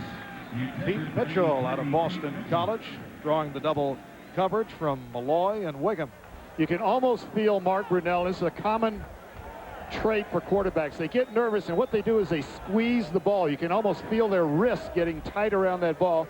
And as you're squeezing that ball, see, the longer he stays in the pocket, the tighter it gets. The tighter, if you ever just sit in your living room right now, squeeze your fist, you'll feel the muscles tighten all the way up through your chest. You yank the ball down, you get a lot of them knocked down, tipped. And I can see folks all over, up out of their seats. Squeezing fists. Sideline pattern with time running down. Only 5 seconds left in the half. Andre Rison with the catch. Brunel took another good hit. Looked like Chris Slade was able to get to the quarterback. This just adds to what the quarterback is thinking about. Not only is he maybe in his mind not finding the receiver on time, but every time he seems to let the ball go, he's getting pounded. This time Chris Slade comes in there and does the damage. It is a 4th down and 14, so Brian Barker has come out to punt back at his 34-yard line. Those kind of hits hurt a little bit, Marv, but they wear a flak jacket. They just it stuns them a little bit. Those aren't going to cause many injuries. And now the Patriots calling for time. That is their final timeout. Guess what's happening here? They want to receive another punt, get the ball in Meggett's hands. Remember, Bill told us he wanted that ball in his hands 15 to 18 times in the ball game. I guess he's hasn't reached his quota yet. But they're just saying to the Jacksonville team, we want to receive another punt. Well, Dave Meggett has had his way in returning punts.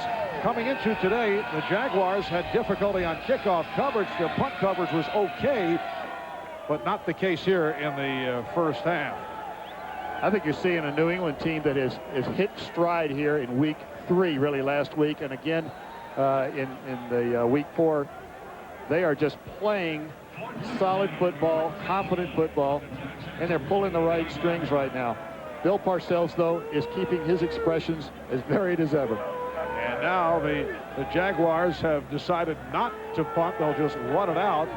Why take a chance and give the ball back to Meggett with 5 seconds remaining? And Brunel scrambling around and will just fire one downfield, firing for the end zone, a jump ball, and it is caught. Touchdown on the deflection. Jimmy Smith able to come up with the ball.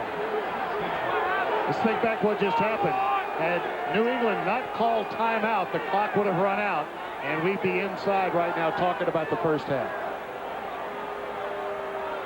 So that backfires on Bill Parcells with Brunel just tossing one up into the end zone. It's a 52-yard pass, and Jimmy Smith, in his 4th season out of Jackson State, the one-time Dallas Cowboy, is able to come up with it, his 2nd touchdown reception of the season. You see all the hands going for it, and Smith able to follow the plate and very fortunate to come up with that ball. It's a hope shot. The odds are not very good, but you take a chance, and it came through for him that time. When you see the ball in the air that long and nothing around it but dark skies.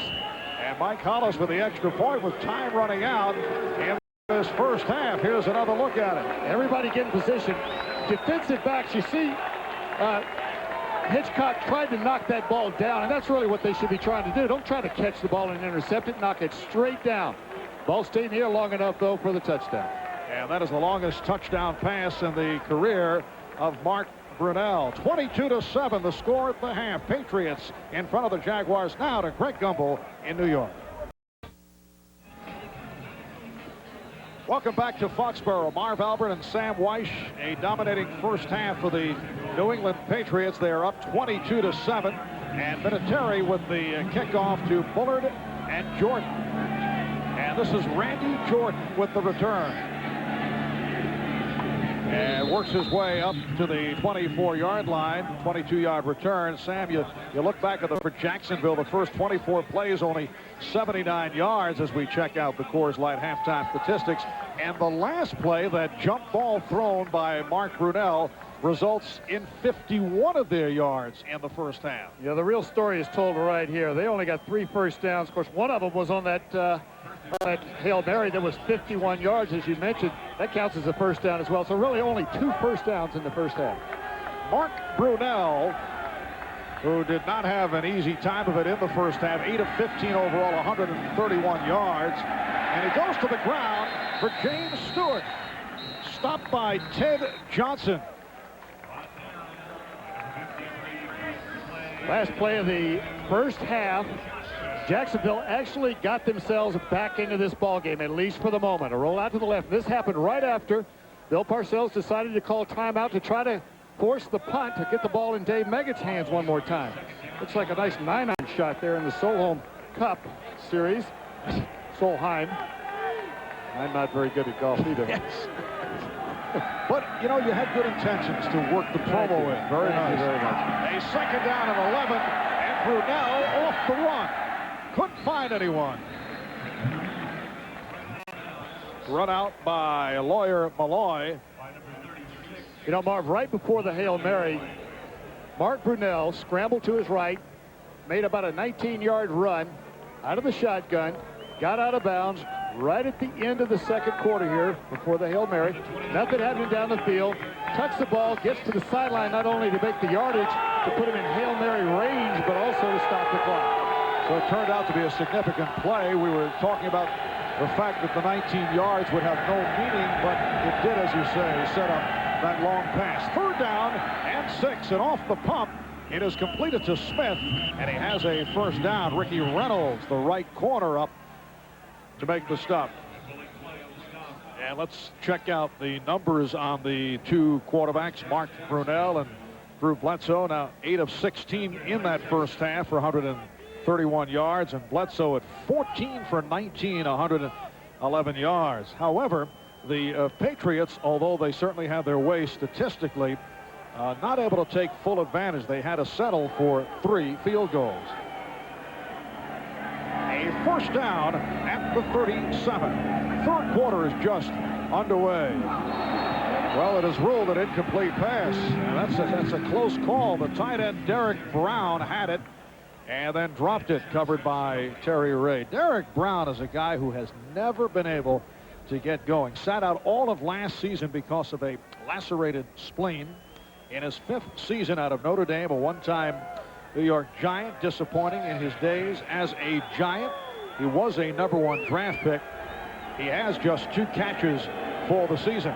Second down and 10. And Brunell completes. Pete Mitchell, the other tight end, on the reception. Check that. James Stewart on the reception and goes for 20 yards. Johnson and Clay combine to make the stop. And that was a second down and long, and they brought Ty Law from his left cornerback spot right here. Now watch him. He's going to blitz. Snap of the ball.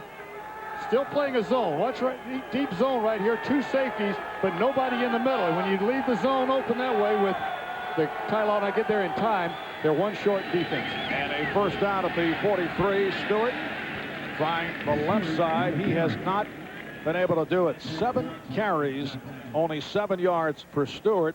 Natron Means has not handled the ball as of yet. Made his return last week following thumb surgery. Only 8 carries, 12 yards. It was thought we would see more of Means, although there is still a good chunk of this game to go.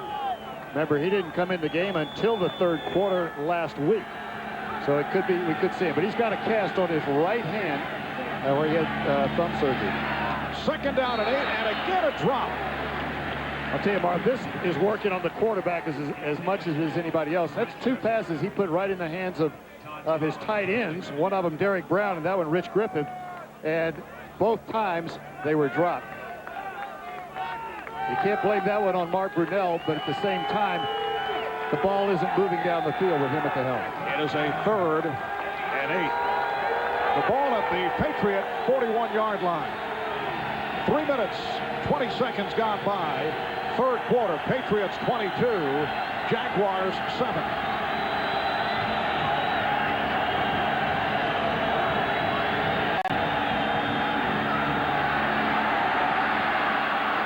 And Brunell is throwing deep. It is caught by Risen. Another spectacular play in the end zone off a long pass. This one for 41 yards. The key to this play is Andre Rison absolutely playing as if nothing is happening downfield, completely fooling the coverage. There's no one open initially, and Mark Brunell has to scramble to his left. Now we watch Andre Rison going down the field. He's covered by Jimmy Hitchcock. But watch him. Now watch his arms go down. See, he's just playing possum right there. Jimmy Hitchcock doesn't turn around in time, although he does get his head around at the last second. And he's out-muscled for the ball by Andre Rison. A battle for the football, and Rison able to take it away. Here's Mike Hollis for the extra point. And the Jacksonville Jaguars are very much back into it on a 51-yard prayer and this 41-yard pass play. Patriots lead now 22-14.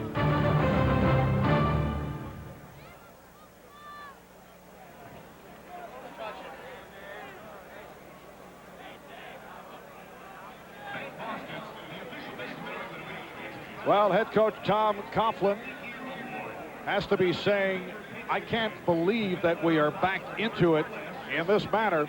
Andre Rison, who did not have an enjoyable season in Cleveland last year, coming up with that grab in a wrestling match with the corner, Jimmy Hitchcock. Now, as you're going, back that one up just a little bit if you can for us. As Andre Rison is going down the field, watch his arms kind of drop to his side. I've said for a long time that coaches watch their players. Right here, see his arms? They're straight down. They're not in a ready position. But his arms right here are straight down, and he's looking back. Hitchcock has just turned back at that point. All he did was he made the defender, Jimmy Hitchcock, relax just a little bit and wasn't quite ready to go up and fight for the ball like Andre Rison was. That's a veteran football player and a very smart. Watch him right here. Watch his body language. He's going down the field, and for all the world, Hitchcock is looking at him. He feels that the play is over. His arms are down. Nothing's happening. He's not running away from him. Then he reaches up and out-muscles him for the ball. Beautiful decoy move by Rison. 8 plays, 75 yards, 3 minutes, 27 seconds. And it seemed that New England was comfortably in front. Final minute of that first half had the big lead, a 22-0 advantage. And suddenly it is 22-14. This Jimmy Hitchcock, second year out of North Carolina, 3rd-round draft pick last season. Coaches battle an entire ball game to make sure their players stay in it for 4 quarters. It's so easy to feel like you've got one under control. Now Mike Hollis with the kick to Dave Meggett. Troy Brown, short kickoff, play by Brown, across the 20, and taken down. Down by Randy Jordan. And here's a report on middle linebacker Brian Schwartz, the leading tackler for the Jacksonville Jaguars. Sprained his left knee, and he is out the rest of the game. Could read Bill Parcells' lips saying, wake up, wake up. He said that several times on the field Friday. He's been trying to wake this team up, making sure that last week's 31-0 didn't put him in a comfort zone. First down from the 20-yard line, and Curtis Martin is taken down by John Yurkovich. So a loss on the play. Now, you would think that New England should be well in front of this game when you look at the first half possessions, but they had to settle for the 3 field goals. There was also that missed extra point. This is a totally unpredictable game, and you have to break it down throughout the ball game. You never really have control of a game until mathematically the time is up. 2nd down and 11. And here's Gash.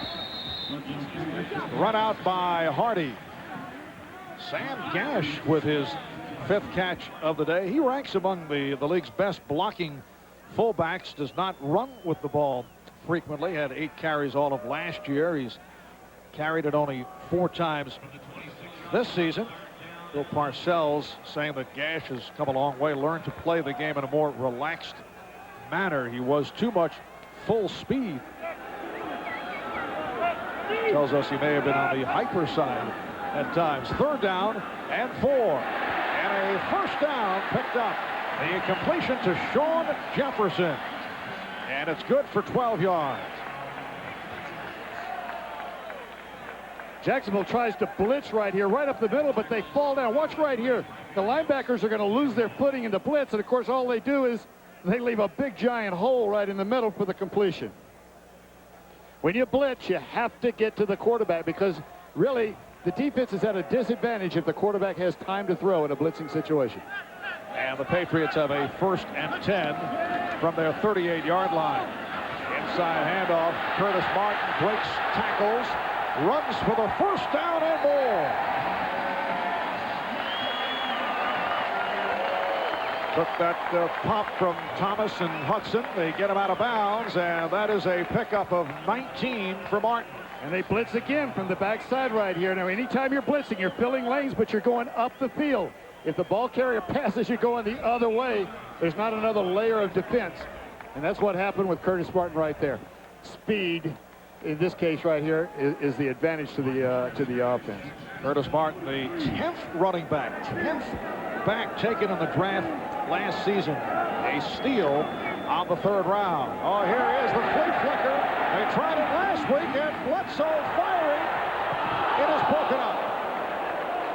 Marvin had wide open on that play. He had Mike Bartram, of all people, running across the field. I think we'll be able to see. Bill Parcells saw the wide open receiver coming across the field. Now watch right here, coming across the field. He's going to be wide open. I'm sorry, it's the man in motion coming across the field. You got 3 defenders back here deep, taking it deep. There's nobody left here. Quarterback sometimes on a special play like that, it was Sean Jefferson. It wasn't the tight end. Sometimes you practice a play, you only go to one guy in practice, and you never really go to the alternate receiver. And it's a 2nd down and 10. Oh, it's dropped. Then Coates went to his knees and could not hold on. He mistimed it. It'll be a 3rd down and 10. That is a rare sight because Coates was open. Well, that could have been the field right there. Normally, when you throw a hook pattern or a turn-in pattern, the quarterback will throw the ball at the belt buckle. Look at the flight of the ball right here. This ball is down low where it ought to be because the receiver is going to be coming back to the quarterback. And as he comes back to the quarterback, the ball tends to climb up your chest. Looked like he just kind of lost his footing, and when he hit the ground, it bounced out. Thus far, only 2 catches for Coates. 3rd down and 10. Bledsoe was able to hang in. Nice grab by Meggett. Oh, and takes a hit. He was down and then took a good shot. Eddie Robinson and Robert Massey able to get to Meggett, and let's see where they spot the ball close to the 1st down. There'll be another decision for Bill Parcells on 4th down. And he is not talking about the punt team right now. Notice the ace bandage on the assistant who is carrying the wires. You never stand on Bill's right side, yes. I'm telling you. He is dragging him around. I think the Patriots are going to go for this if it is not a 1st down on the mark. Massey's hit, I think, kept him short of the 1st down just by inches. Bill Parcells already made his decision. He's not looking out there. The call's been made. The play's decided. Now they've got to go execute. Well, if if you're looking field goal, which Parcells is definitely not, particularly with the adventurous ways of Adam Vinatieri, although he's hit 3 of 3 today, it would be a 52-yard attempt.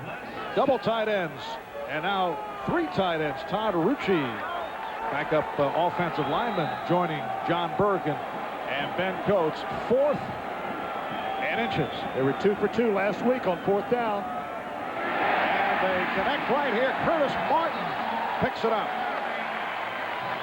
3 for 3 in their last 3 outings. You know, a lot of coaches will not. They prefer to play it safe, never give the ball up and risk the field position loss. Bill Parcells believes that if you've got a team that ought to make those yards, you take your chances. Percentages, honestly, are with you when you start to add up the total points that are available to score if you go for it on 4th down. A first down at the 31-yard line.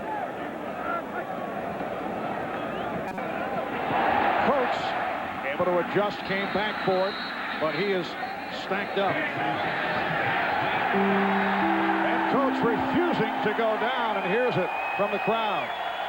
Man-to-man coverage. Drew Bledsoe read that. It appeared that he audible at the line of scrimmage. But Ben Coates is just going to jump right into the flat, looking over his outside shoulder. Man-to-man coverage. And here's where the crowd reacts. Watch what happens. A lot of man standing up. He's still standing. Perhaps the premier tight end in the NFL. 10th play of the drive.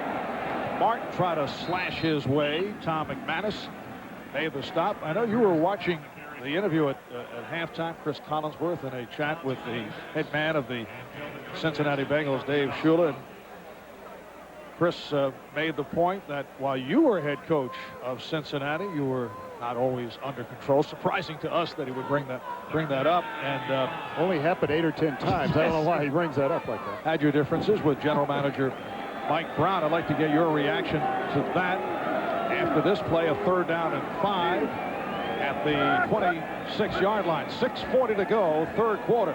Meggett try to cut inside, but comes up short. And that hole was plugged by Eddie Robinson. You hear the crowd making their judgment on that call right there. They ran a draw in the first half for a touchdown, similar type situation, and scored a touchdown. This time it doesn't work, so the field goal attempt is next. And this a 44-yard attempt by Vinatieri, who now for the season in hitting 3 of 3 is a more respectable 6 for 10. 44-yard attempt. The holder is the punter, Tom Tupa. And this one is no good. Wide to the right side. So 5:52 remaining. 3rd quarter. Patriots have an 8-point lead. He's worked almost 40 years. She's worked almost 40 years. And during that time, they've gone on walks together instead of cruises, and shared secrets together instead of champagne, just so that someday they could retire and be together all the time. At Cigna, we care about the retirement dreams of over 5 million people. After all, there are dreams too. Cigna, a business of caring. When my grandfather surfed the Bonsai Pipeline, narrow boards ruled. Eventually, Gramps had a stroke of genius. A wider board for better control. He said, wider is better. Introducing the new Wide Track Grand Prix. Its wheels are set wide to hold the road for more control when you're shooting the curves. It's true. The new Wide Track Grand Prix from Pontiac. Wider is better. You, and you have the right to play sports until the cows come home. You have the right to assemble. You have the right to be equipped. You have the right to free speech. But anything you say can be held against you. That's life. Liberty. And the pursuit of the goal.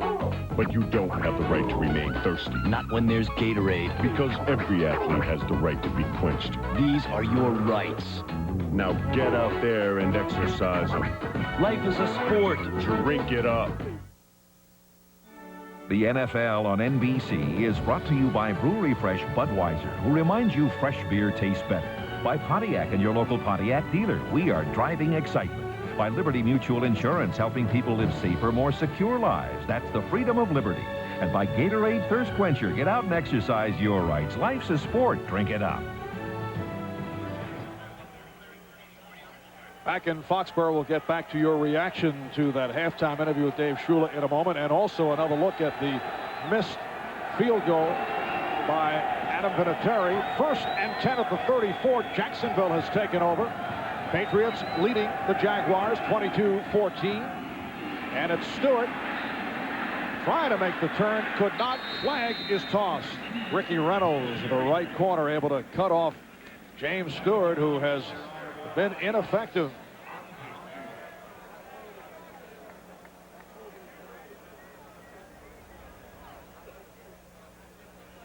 Here's the referee, Larry Nevers. Holding on number 73, the offensive team. We have a face mask penalty, 5 yards only, against the defensive team. The penalties will offset. We'll replay first down. On the field goal attempt just a moment ago, we thought this is a lousy part of the field. I will tell you that. They played a soccer game here last night. The field's a little choppy, but it looks like Adam Vinatieri's foot is planted smoothly. Passed through the ball, just missed it to the right. Bill, as he watches that one, all you can do from there is kind of lean if you can. Effective with the body language somewhat. Not good. And off the do-over play, Adam Vinatieri feeling very lonely at this moment. Brunell just looked to throw it away, but again, a flag is down. That time they brought Ricky Reynolds in the corner blitz. The holding was inside, though, of the offensive line. Another penalty against the Jaguars. That is their 10th of the game. Holding, offense number 71, 10-yard penalty, still first down. And that's the left tackle, Tony Vaselli. It is now a 1st and 20 down at the 24-yard line. 83 yards in penalties assessed on Jacksonville. 10 penalties, New England with just 3. Tony Vaselli, Leon Searcy, maybe 2 of the best tackles on one team in the National Football League.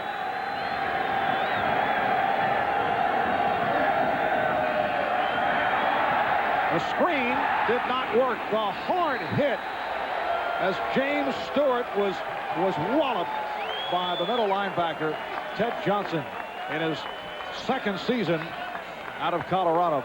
Getting back to the halftime interview, Chris Collinsworth talking with head coach Dave Shula, the Bengals. What's your reaction to the out-of-control statement? Well, we here in the booth back you on this no matter what. Yeah, from way back there I noticed.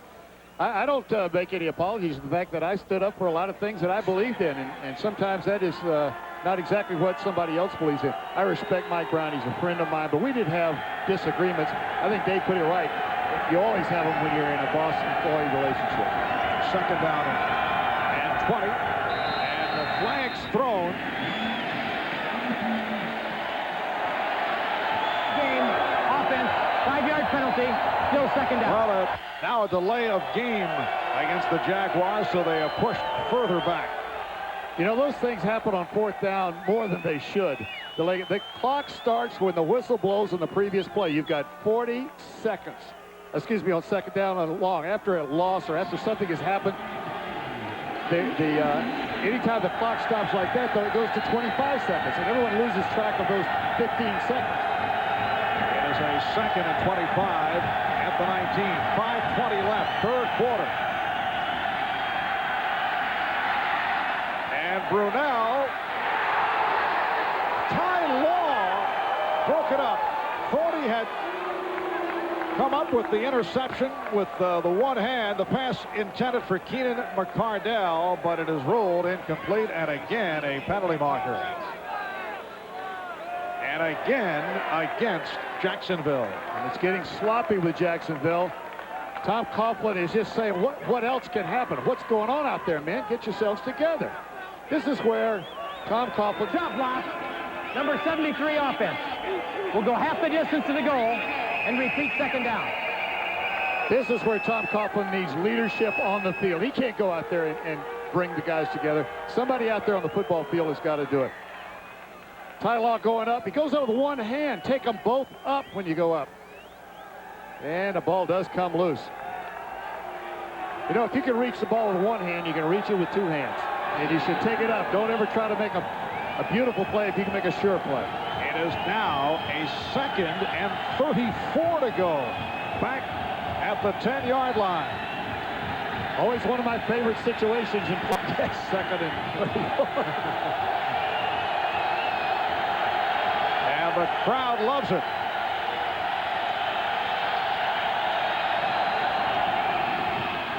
Ronell able to pick up some yardage with that completion of Jimmy Smith, stopped by Terry Ray, and it'll be a 3rd and still very long. Well, next Saturday, Lou Holtz's Notre Dame squad with a big test as they go up against the Buckeyes of Ohio State, while Ron Paulus of the Irish needed a late field goal to beat Texas. The Buckeyes yesterday ran through Pittsburgh, winning 72-0.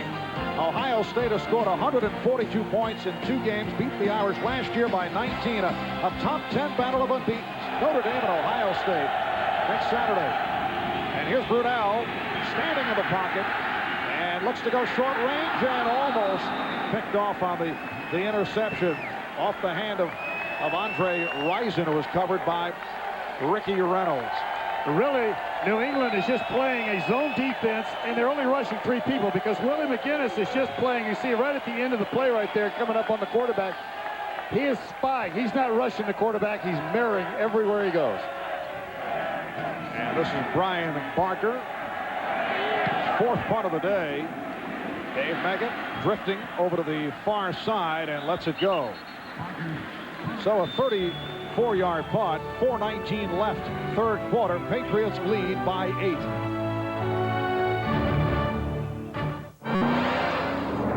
This is the Pontiac Bonneville, one of the world's most powerful sports sedans. The luxury of the driver's command center surrounds you with 12-way adjustable seats, steering wheel stereo controls, and a powerful supercharged engine, which makes it tough to get a good long look. So we're offering this free video information kit by calling 1-800-443-4444. Just call 1-800-443-4444. Is it Diet Dr. Pepper or regular? You have 10 seconds to decide. But if you can't tell the difference, don't worry. You probably can't taste the difference either. Even with all the time in the world, discover the great taste of Diet Dr. Pepper. Herman Moore, Detroit. Don Cornelius, I've come to ask you a favor. Don Cornelius, can you teach me to dance? What, like the funky chicken or the mashed potatoes? Oh, man, like the hands on it. Free your mind, Herman. And your feet will follow. Take the oath. This is my planet. Herman, you sure you from Motown?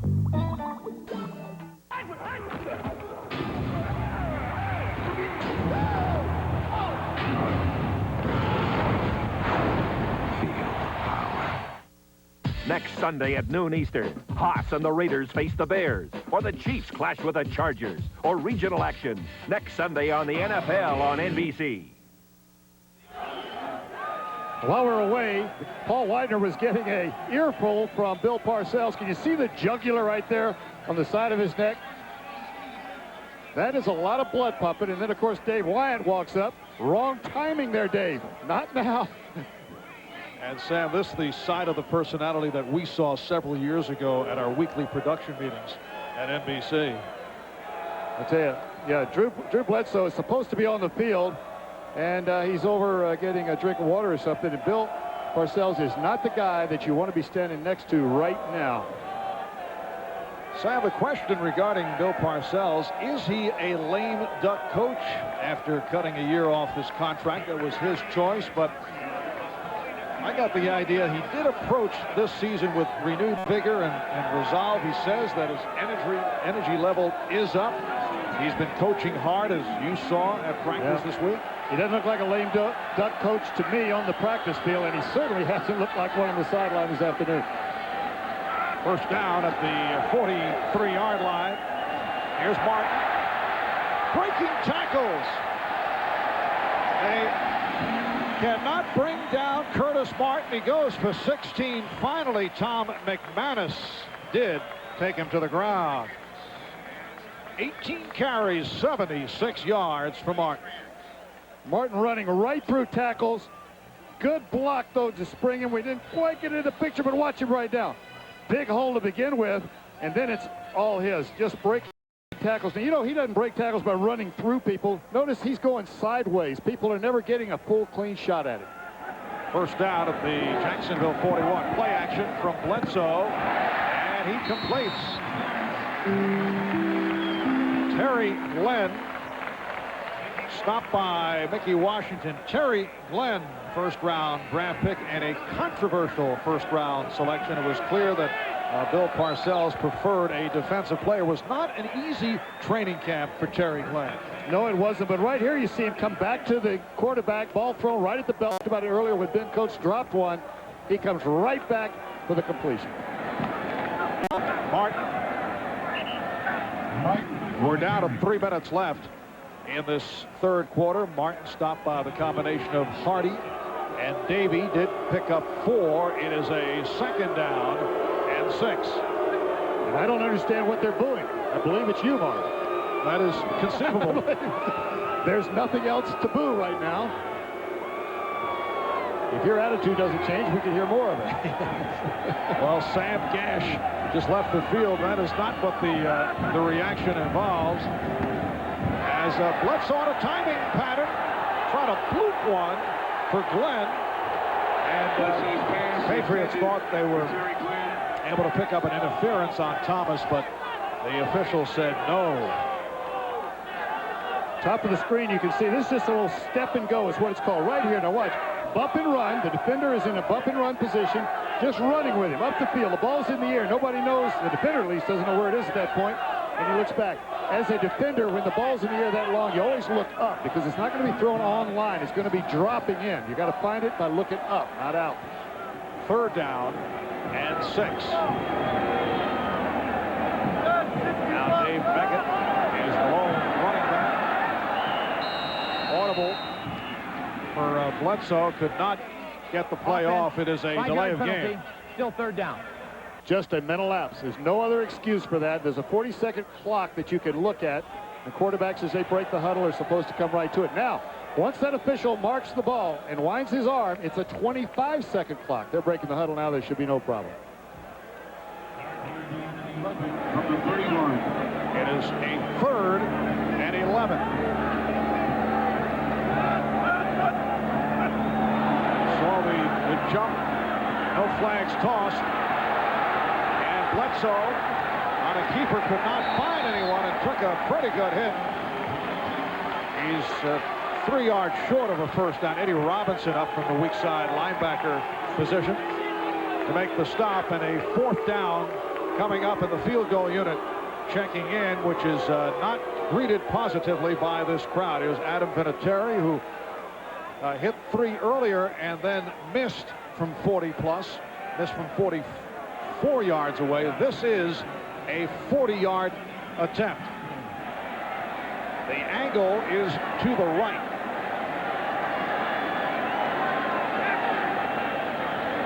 High snap. Vinatieri puts it through. Oh, that has to feel a big kick for him. For Vinatieri. When my grandfather served the bond.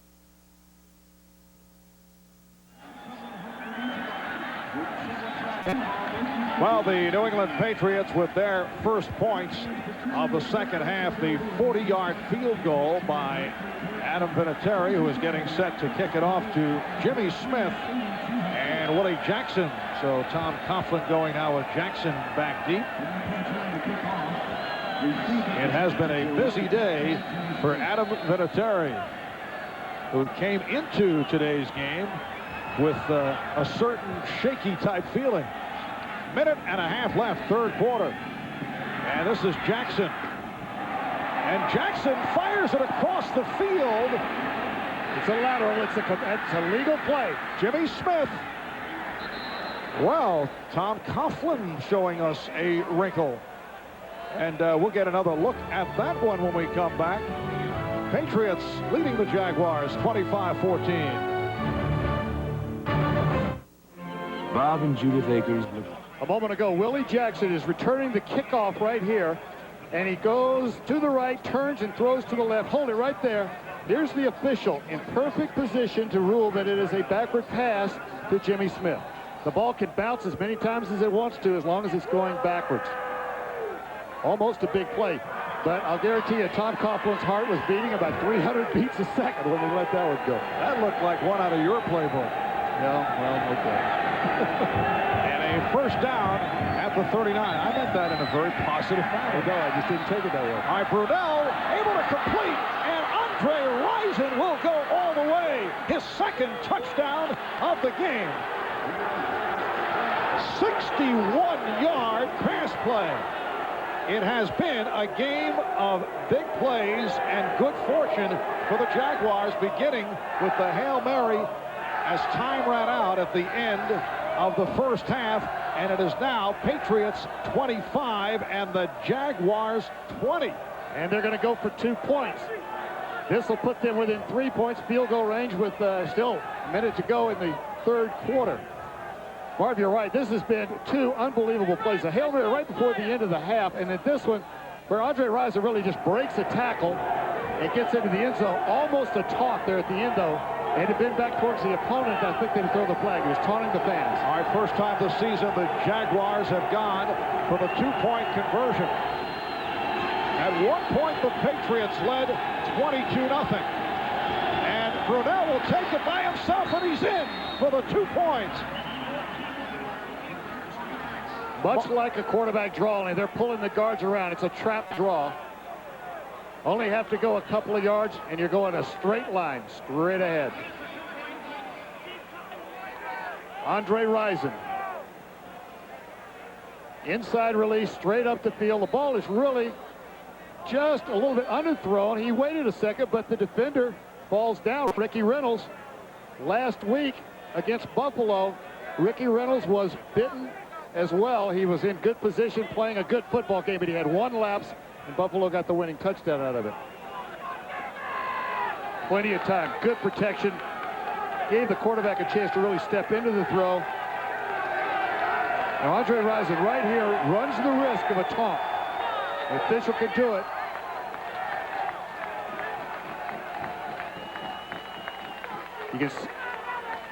You can see the guards pulling right there early on. And Brunell just gave him a chance to run in front of him, knock some people down a little bit so that he could just jump in the end zone. He only had to go 2 yards. So the Jaguars are on a 22-3 run after trailing 22-0. Mike Hollis will kick it off with 1:09 remaining in this third quarter.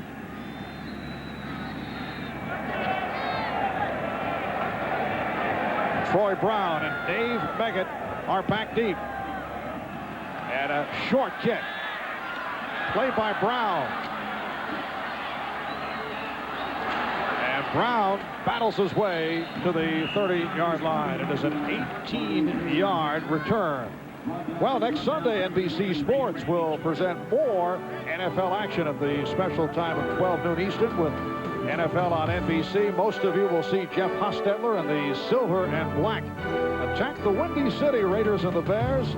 But many of you will see the Chargers take on the Chiefs, or the Oilers square off against the Steelers. Check your local listings for the game in your area. Good lineup next Sunday right here on NBC. Just under 1 minute left, third quarter. Patriots now clinging to a 3-point lead. Bledsoe off the play fake, able to find the opening and runs it out to the 38-yard line. Eddie Robinson with the wraps on Bledsoe, who is hearing the chants of Drew. They love to see Drew Bledsoe run with the ball. And this goes back to that play of a week ago when in summer-solving fashion he picked up the first down. It does, because this is not a running quarterback. This is the natural thing to do, though. He's got a little token play action fake. Nobody's open. Step up into the pocket. Keep climbing up. Tuck the ball, put it under your arm, and get what you can. It's not an exceptional play, except it's Drew Bledsoe doing it. 5-yard penalty. Repeat first down. But there was a flag, the call against New England, so they will bring it back, and it is now a 1st and 15. Apparently John Burke was in motion. You know, this is one of those games where no matter who wins, the winning coach is not going to be happy with the way this team played.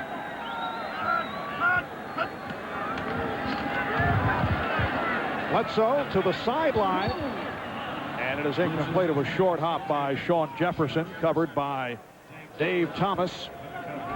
We are down to 31 seconds remaining in this third quarter. Looking ahead for the Patriots, next week is a bye week, and then they'll play at Baltimore, home for Washington, then at Indianapolis, and back home for Buffalo and Miami. It's an early bye week for the Patriots. The bye weeks are early for everybody. We'll explain why in just a minute. Second down and 15. And Martin try to get to the outside and cut across the 30-yard line, met by Tom McManus. The bye weeks, Marv, for a lot of reasons, have been moved as early in the season as they can. Number one, you've got some baseball teams that play in the same stadium as football teams, so you give them that week off. It's hot in the early part of the season. It's a little bit more comfortable later on, and you don't want to have bye weeks later in the year when the momentum of the season is underway. You don't want to disrupt that. So that is the end of the third quarter. We'll be back after these words from your local station. Tonight. This telecast is presented by the authority of the National Football League and is intended for the private use of our audience. Any rebroadcast or other use of this telecast without the express written consent of the NFL is prohibited.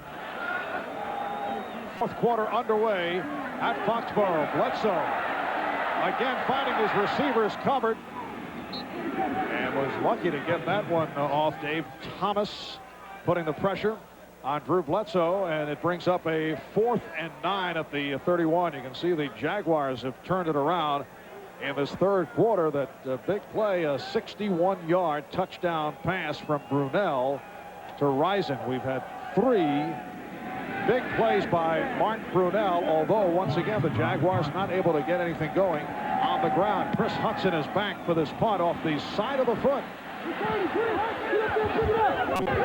Not a good punt. Goes for 31 yards from Tom Tupa.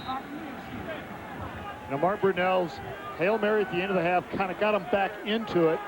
Then, of course, the big hit to Andre Rison puts him right in this one.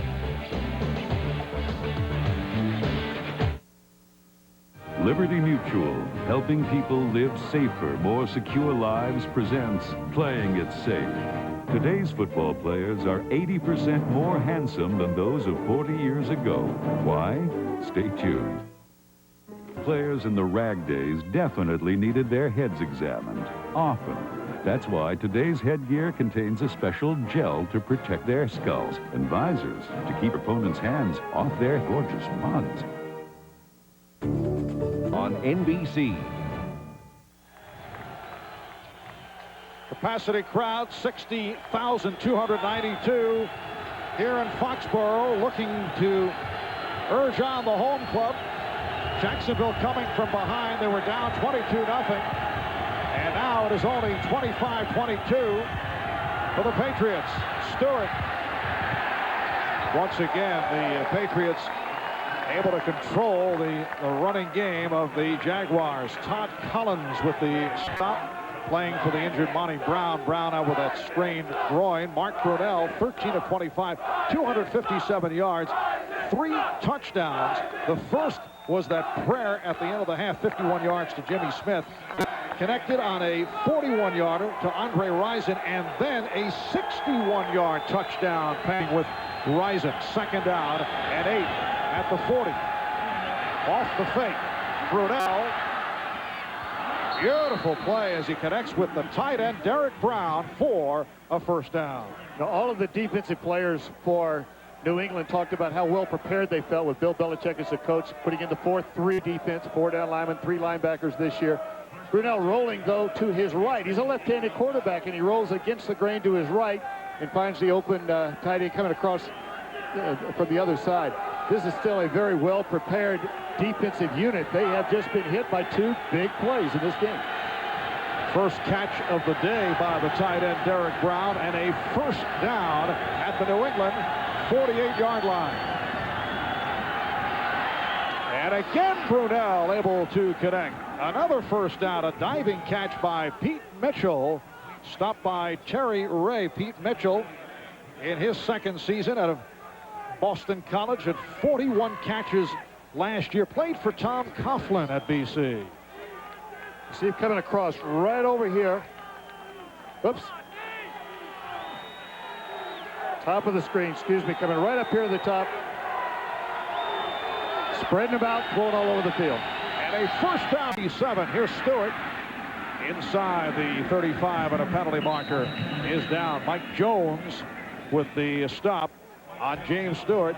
And the penalty coming up against the Jaguars.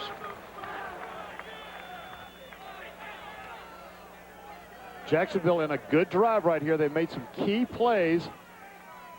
See what the penalty is. Holding, offense number 79, 10-yard penalty, repeat first down. Well, that's the center, Dave Wydell. You ever notice that when a holding penalty is called and they yell your number out, your head immediately shakes left to right? I was nowhere near him. 13th penalty against the Jaguars. First down and 20 yards to go. Don't try to get everything back at once. Keep your drive alive at this stage. 12 and a half remaining. In the fourth quarter, the Patriots have a 3-point lead. And again, the play is whistled dead. Leon Searcy looked to be the man who moved at right tackle.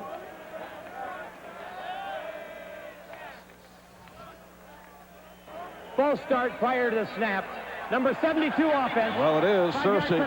Remember Tom down. Coughlin telling us last night that he's been very unhappy with his team, as you'd expect, the past couple of weeks. Losses to Houston and Oakland, although they were certainly very much in both games. But he said he's told his team you have to deal with the pressure when the game is on the line. Otherwise, it'll be just another so-so football team. And here they are. Game is on the line in the fourth quarter. They have come from behind. They were down 22-0, but the question is, let's see what they can do here. And a timeout is called by Jacksonville with 12-12 remaining in the fourth. Let's go, boys. Hell on NBC is brought to you by Dr. Pepper and your local Dr. Pepper bottler. Dr. Pepper is just what the doctor ordered. By Duracell batteries, you can't top the copper top. And by Microsoft software. Where do you want to go today? We welcome you back to Foxborough. Marv Albert with Sam Weiss. 12 minutes, 12 seconds remaining in the fourth quarter. Patriots 25, Jaguars 22. And a first and 25 from midfield for Jacksonville. Brunell has the pass drop. James Stewart could not hold on. He was covered by Terry Ray. Stewart is just into the flat, plenty of protection. New England still just rushing three linemen, and they're spying with the fourth. Right his hands, you've just got to make those catches. This is what Tom Coughlin talked about. You've got to make plays. There have been several drops by the Jaguars. Second and 25 from the 48. And now the softer pass handled by Mitchell. But short of the first down. Run out by the free safety, Willie Clay. Mitchell's second catch of the game. That's good for 18 yards. That's just good play calling because New England is dropping back into a soft zone. They bring the tight end from right to left. You'll see him coming across your screen right here in just a second. And there he goes. The ball is just laid out underneath the zone. Let him run for it. It was second down and long. Get as much of it as you can. Now they got third down and about 5. Jacksonville at the New England 32-yard line. Mark Brunell has been very effective in the fourth quarter. In contrast to Drew Bledsoe, who's had his difficulties in the fourth this season. Here's Brunell, and again, beautifully thrown to Mitchell. and has the first down inside the 15. Now, New England had been bringing 3 rushers for the last almost the entire series. This time they line up with 5 players, some of them linebackers, all 5 of these players right along the line right here in a 3-point stance. They got a little game coming. You'll see him come around the side. A 5-man rush, but what does it do? It leaves you with no underneath help. Look, there's nobody underneath the man-on-man coverage. If you pick up the blitz, it's an offensive advantage. And that is a 19-yard advance, first down at the Patriot 13-yard line. Here's Stewart. Flag is thrown. Stewart stopped by the left defensive end, Mike Jones. And again, it is against the Jaguars. We'll be back to hear the penalty call after we check in with Greg Gumbel. All right, Marv, in Kansas City, another 3-point battle going on. Marcus Allen from 2 yards out, his 106th rushing touchdown ties him for number 2 all-time. Career TD number 128, 17-14. Chiefs lead Denver, plenty of time. Well, 4:09 left in the fourth, Marv.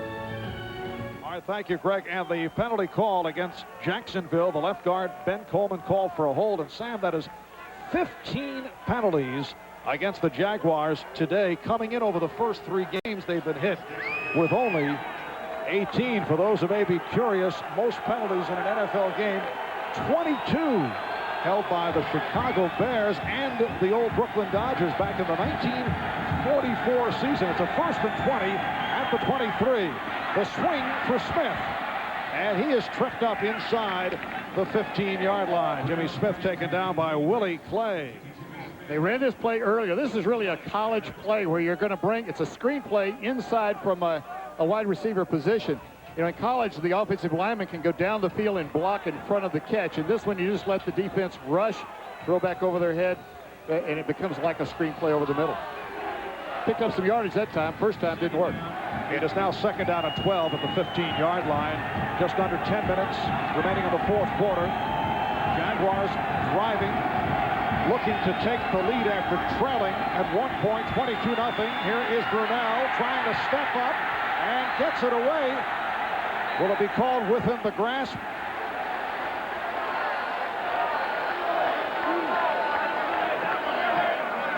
It is ruled a sack. Chris Slade getting credit. Anytime the official feels that he is completely in the control of the defensive man, he can call the sack at that point. And really, he is right here. Good protection. They brought four rushers this time, Chris Slade being the 4th one. A real close call, but I think Larry Nemers has been very consistent in this ball game in calling it sacks versus the throwaways. Chris Slade picking up the bulk of the sacks here at home. It's his 3rd of the season, 2nd of the day for the Patriots. And Brunell, was it completed? Let's see. Down at the 10-yard line, Willie Jackson with the attempt, and it is ruled a completed pass. 13-yard hookup as Jackson running the pattern in front of Larry Wiggum. It is short of a first down, and that will bring on Mike Hollis. Hollis attempting to tie it from 28 yards away. Hollis on the season, 4 for 5. He missed earlier from 42 yards out.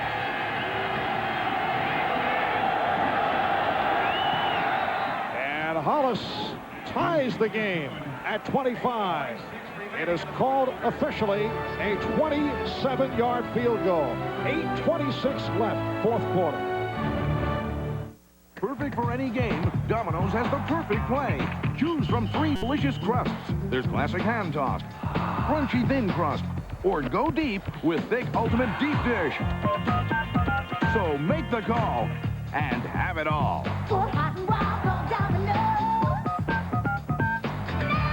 Call now and try our new Roma herb crust or any large one-topping pizza for $9.99. Any second one-topping pizza, just $4.99. How's business? Good question for sales or accounting, but not one you'd ask your shipping department. Until now. Introducing UPS Online. Powerful software, not just to point, click, and ship, but to tell you how a product is moving in the Northeast. Customized delivery schedules. even prepare export documents. With UPS Online, your shipping department becomes a high-speed on-ramp to the information highway. UPS, moving at the speed of business. You will be called private, specialist, or sergeant. Beneath the ribbons on your chest will be the souls of those who came before.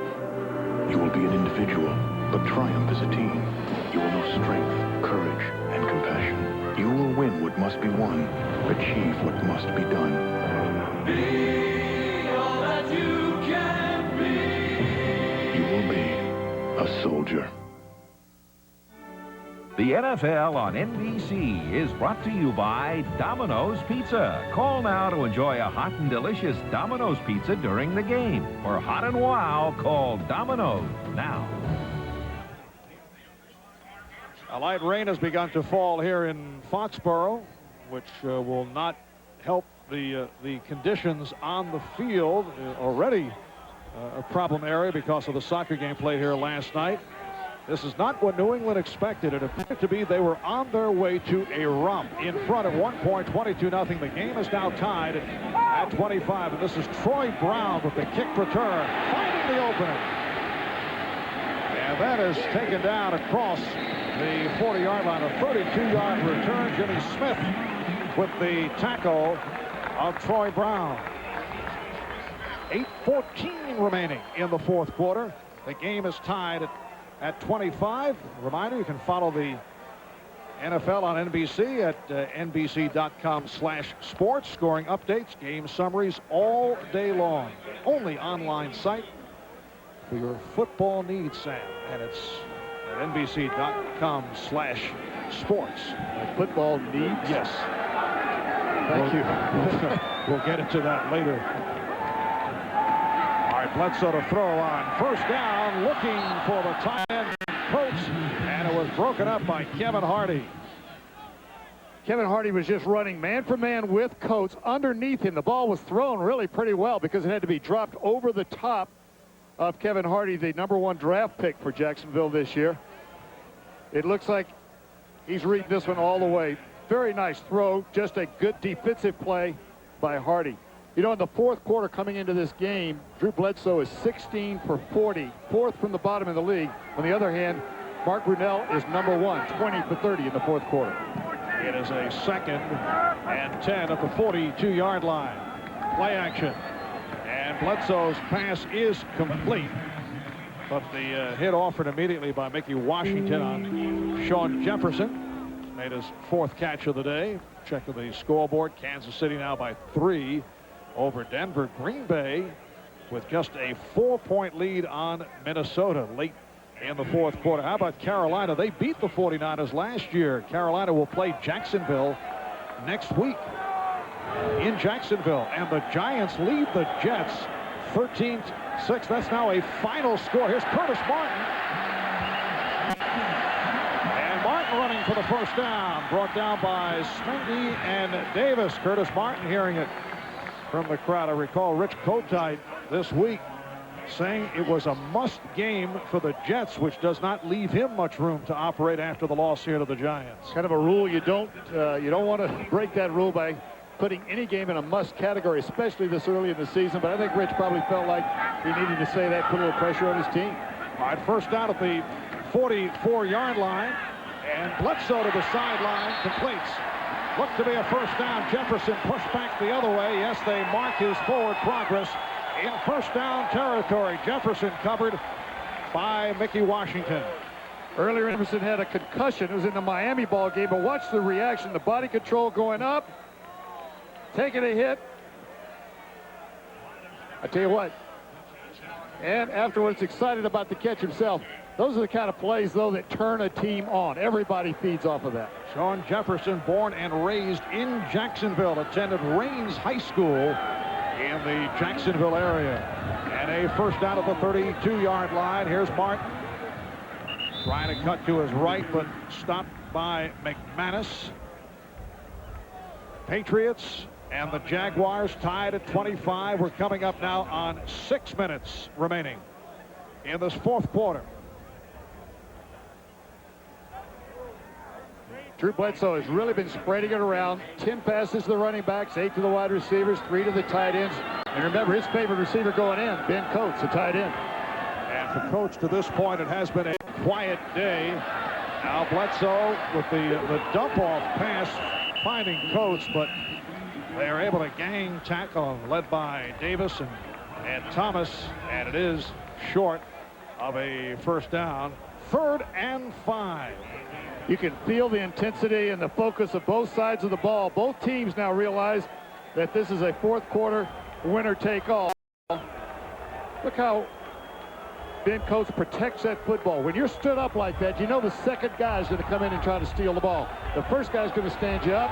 The second guy wants the possession.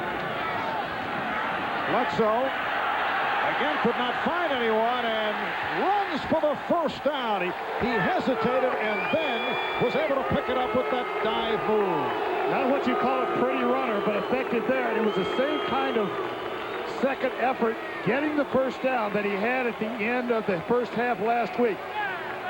Pressure coming, moves up in the pocket, smart there. Right here he decides, I got to get across that first down marker. Just enough for the first down. This is a matchup of two teams with records of 1 up and 2 down, and it has come down to the final 4.5 minutes. Martin trying to dance, looking for the room. It did not open. McManus, who's played well since coming on for the injured Brian Schwartz, made the stop. Same play they scored on in the first half, a little lead draw with Sam Gash being the lead blocker. It's worked for him once down and really hasn't produced a lot after that, but it sets up a lot of other things because you keep everybody honest, show pass, and then run the ball. Ninth play of the drive. New England has had the ball for 4.5 minutes, and they are not looking to give it up with the game tied at 25. It is intercepted on a deflection. Dave Thomas with the intercept, and Dave Thomas worked his way out of the pack, and he is going all the way. But there is a penalty marker down. If it holds, it's a 79-yard interception return, but a flag is down. Bill Parcells can't believe it. Tom Coughlin was excited, and now he sees the flag. He can't believe it. And everyone's waiting on this decision, I'll tell you. This is one of the craziest football games, most unusual scoring in this game that I've been around a long time. We have an illegal block below the waist during the return by the intercepting team, number 37. That's half the distance to the goal from the spot of the foul. First down for Jacksonville. Well, Chris Hudson was called for the penalty during that interception run by Thomas. So, of most significance, the Jaguars will have the ball, although Thomas was called back. As we watch that, let's explain the rule. Anytime there's a change of possession, whether it's a punt or whether it's a field goal that's blocked or whether there's an interception or a fumble recovery, you cannot block below the waist. You have to block on the jersey or higher. So Jacksonville with their 16th penalty of the game, but they'll have it when we come back.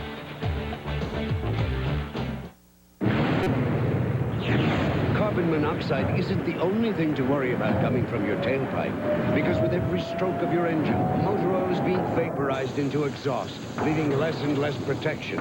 That's why there's Castrol GTX 10W30. Of every leading 10W30, Castrol provides the most protection against volatility burn-off.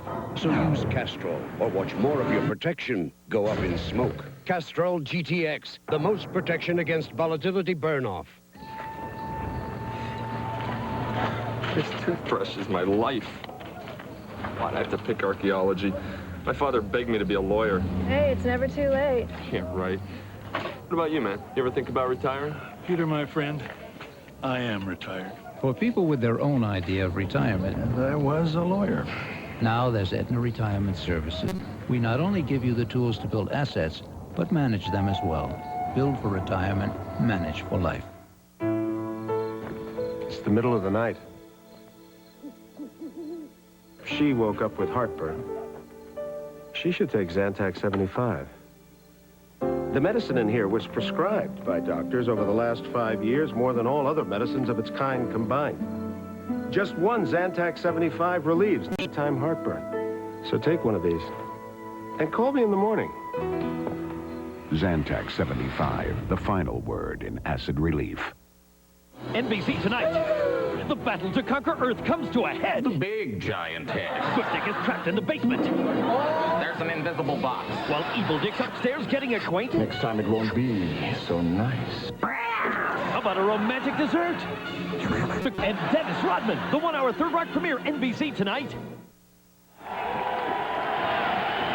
All right, 3:40 remaining in the fourth quarter, and the Jaguars have taken over. Third interception of the season for Bledsoe a moment ago. Here's Stewart, and he's hit back behind the line. Chris Slade with the stop on James Stewart. The reason the touchdown was brought back a moment ago, Chris Hudson right here is going to block below the waist. There has been a change of possession. The ball went from one side, one team to another. You can't block below the waist, even though it's a good block. Had it been from a normal down line of scrimmage, it would have counted. And Bledsoe intercepted for the first time since he was picked off twice by the Dolphins on opening day, when 118 attempts without being intercepted. Second and 13. And Brunell with a bullet, able to complete to a spinning Willie Jackson, who is just short of the first down. Willie McGinnis on the stop. Second catch for Jackson. Clock is running. We're down to 2 minutes and 45 seconds left in the fourth quarter. It has been a wild afternoon of football here in Foxborough. Patriots at 1 point led 22-0. Jaguars able to get back into it with 3 huge plays, including a Hail Mary right at the end of the first half. 2 long touchdown passes from Brunell to Rison. It is a third down and about a yard. Brunell completing for the first down and more to McCardell. And he's out across the 40-yard line. Stopped by Lawyer Malloy. That's an 18-yard pickup. Still in a zone, the New England Patriots. You can see Mark Brunell getting more confidence. Early in the game, he played like a guy that didn't have any confidence. Pecking away right now. Remember, all they need is field goal position. 2-minute warning. We'll be back in a moment. You're the one I can count on day after day. Oh, there's no second guessing. You show me the way. You're a part of me. That's the heart of me. Together we are harmony. Dr. Pepper, you're a part of me.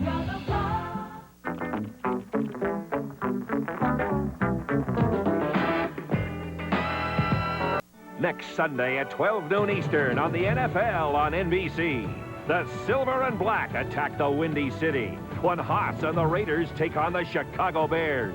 Or Steve Bono and the Chiefs clash with Junior Seau and the Chargers. Or regional action next Sunday at 12 noon Eastern on the NFL on NBC. And the weirdness continues. Watch on this play. Keenan McCardell is going to make the catch, but watch the 2 defenders run right into each other, leaving McCardell wide open for the completion. That was not a poor coverage design. It was just 2 guys bumping into each other and knocking themselves out of position to make a play. 2 minutes remaining in the fourth quarter. Jacksonville and New England are tied at 25. And the Jaguars 1st and 10 from the 41-yard line. And we apologize for some of the video difficulties that we are working on. Tom Coughlin looking very frustrated, very upset in the first half. A host of penalties on his team, 16 in all. They were down 22-zip. But now with a chance to pull it out in dramatic fashion. And Brunell completing again. But this time, Pete Mitchell held in check. Larry Wiggum on the stop. Now Brunell is 22 for 35 and a total of 374 yards. 374 yards passing is the high for the NFL this season. And that is by virtue of the 51, 41, and 61-yard touchdown pass plays. Brunell, it is dropped by Mitchell. We almost saw another one of those kind of plays. You know, he's thrown for a lot of yardage, but right now he's taking it in small chunks. They still have 2 timeouts with 1:28 left, so plenty of time. Nothing wrong with the throw. It's dying a little bit right at the end. It's not quite carrying to the receiver. Takes his eye off of it right at the end. Almost intercepted. A 3rd and 7. And they're on their feet here at Foxborough. Urging on the defense. 1:28 remaining. Oh, and flags are tossed. They're going to call that against the offense. The defense moved, but they can't move. They can't make contact. Only if it is done with the intention of trying to draw the offense off. And it looks like, according to the conversation that the Jaguars are overhearing, it's what happened. Neutral zone infraction on the defense, number 95, in the neutral zone, and the offensive flinch. That's a 5-yard penalty.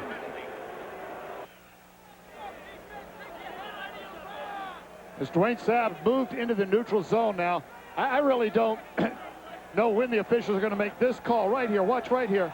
When they're going to make this call or when they're going to call movement. Because you see the tackle move for Jacksonville, Baselli, but they ruled that the defense created the movement. It is a 3rd down and 2 at midfield.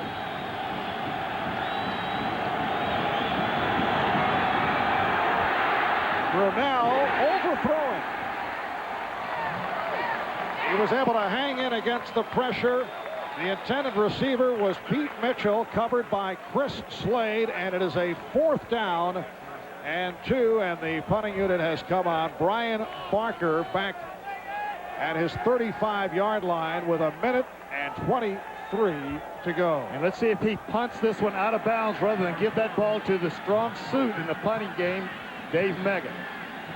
5th punt of the game for Barker. Meggett is back at his 10. And Meggett lets it go, carries in, so on the touchback, they'll bring it out to the 20, 51-yard punt by Barker. Patriots take over with 1:13 left in the 4th. In the beginning was the ordinary battery. Then came the long-lasting Duracell battery. And now, the next leap forward. Introducing Duracell Power Check, the only battery with a fuel gauge, so you can see how much power it has, anytime, anywhere. New Duracell Power Check, the world's most advanced battery. Back in Foxborough, Marv Albert along with Sam Weish. 1:13 left in the 4th quarter. Jacksonville and New England are tied at 25. And Drew Bledsoe and the Patriots back to the offense. The draw for Meggett. So Meggett, well, picks up short yardage, stopped by Kelvin Pritchard. Drew Bledsoe's calling all of these plays. At least he told us he called a 2-minute drill. He's got about 8 plays to choose from. Now, that one was called from the sideline. See if you can make something happen, and if you don't get out of the hole right here, go into overtime. Both teams have enough timeouts to stop this clock in their favor. 2nd down and 8. And Bledsoe going sideline, and the catch by Terry Glenn. Covered by the free safety, Chris Hudson, a pickup of 12. It stops the clock with 39 seconds remaining in the 4th quarter. Patriots do have 3 timeouts left. This is their #1 draft pick, Terry Glenn, Ohio State. Those feet just go dead in the official rule. They both touch the turf inbounds. Big play for a rookie. 4th catch of the day for Glenn, and a 1st down of the 34-yard line. There's Bledsoe to the middle of the field, so they'll need a timeout. Dave Thomas on the coverage. And again, it's Terry Glenn with the catch. Patriots take the timeout with 33 seconds remaining in regulation. I got a phone call this morning from one of our oldest customers. He fired us. After 20 years, he fired us. Said he didn't know us anymore. I think I know why. We used to do business with a handshake, face to face. Now it's a phone call and a fax. Get back to you later. With another fax, probably. Well, folks, something's got to change. That's why we're going to set out for a little face-to-face chat with every customer we have. But Ben, that's got to be over 200 cities. I don't care. Every business is a people business. The 50,000 people who are the employee owners of United never forget that. Come fly the airline that gets its power from its people. Ben, where are you going? To visit that old friend who fired us this morning. Come fly our friendly skies. You, and you have the right to play sports until the cows come home. You have the right to assemble. You have the right to be equipped. You have the right to free speech. But anything you say can be held against you. That's life. Liberty. And the pursuit of the goal. But you don't have the right to remain thirsty. Not when there's Gatorade. Because every athlete has the right to be quenched. These are your rights. Now get out there and exercise them. Life is a sport. Drink it up.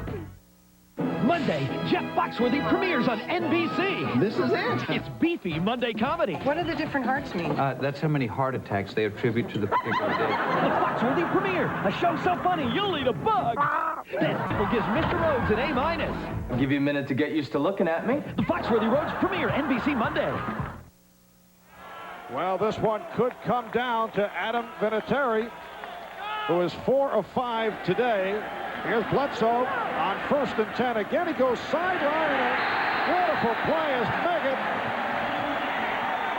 was able to get out of bounds. Patriots do have 2 timeouts remaining with 28 seconds to go in regulation. This is a team effort here. Good protection, good throw, touch on the ball, and looking it all the way in for Meggett and getting immediately out of bounds.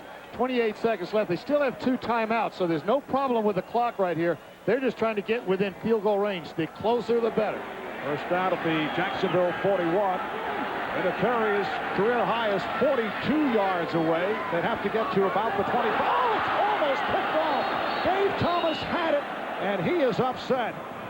The pass intended for Hassan Graham, but Thomas had it in his hands and could not hold on. You know, when the ball is thrown to the sideline, if you arc out the throw, the ball really knocked loose by the ground. If you arc the throw out, if you throw the ball 5 yards down the field, but you're throwing all the way to the sideline, that's 20 more yards. The sideline is 53 yards wide from sideline to sideline. If you're standing in the middle, you're only throwing about a 25-yard pass. Better to throw it down the middle. You've got timeouts to stop the clock. 22 seconds remaining. 2nd down and 10. And that was deflected as Bledsoe tried to swing it. And it brings up a 3rd and 10 with 19 seconds remaining and the 2 timeouts. All right, I'm going to play Bill Parcells here for just a second, or Ray Perkins. I would put the ball, I'd throw the football down the middle. I'd put it right down the middle. Don't worry about the coverage. They're giving you the inside throws right now. Call timeout, kick your field goal.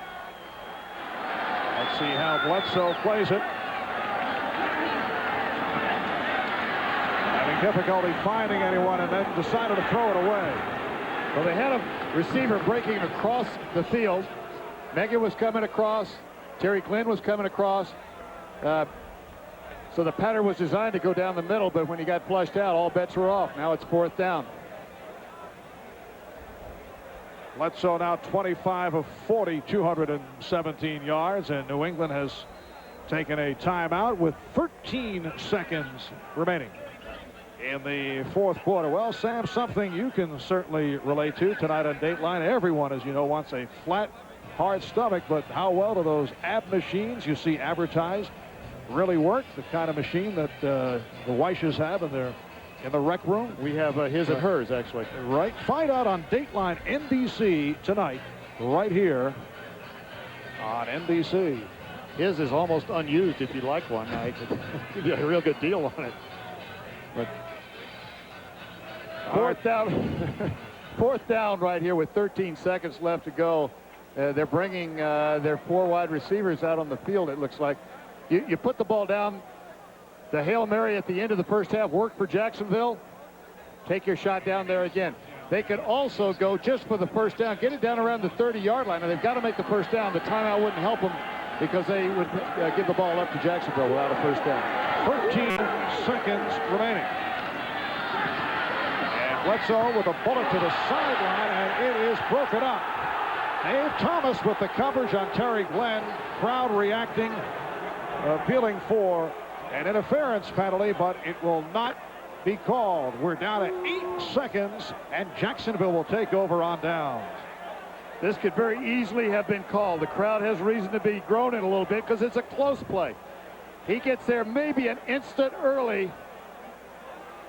Bill Parcells looking at the play down the middle. They had the timeout, remember. Had he caught it, they just called timeout. Plead your case from that sideline all you want, but it's not going to change anything. Not a bad call. Get down there, first down, in field goal range.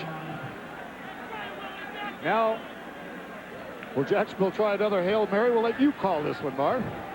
You always wanted to do this situation. I say he fires it downfield. I do too. All right, 8 seconds left from the Jacksonville 41. Took the low snap and comes up shorter range.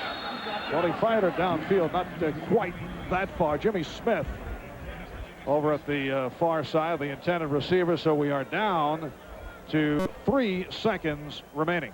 Now, on that play, had they been able to get far enough downfield to get into field goal range, see the 3 seconds left on the clock, 2 or 3 seconds left, call timeout immediately, and you try your long field goal. But now it's got to be the Hail Mary and just hope that something good happens for Jacksonville. Well, they did connect right at the end of the half with time running out off a deflection. Jimmy Smith was able to come up with the ball. And here is Brunell waiting for his receivers to go downfield. And here it is. It is caught at the goal line. But time has run out. Do you believe this? The catch was made again on a deflection, but just short of the goal line. This has been one of the most unusual football games ever played, period. It has to be. Now, there's still no discussion. Both officials marked that right. It is Andre Rison and another Jacksonville player. We're waiting for them to unravel. Keenan McCardell also there. They have already made the ruling no touchdown. Tom Coughlin was looking for the touchdown call. Willie Jackson also in the pile. And here is another look at it. You look back there, Willie McGinnis is back there.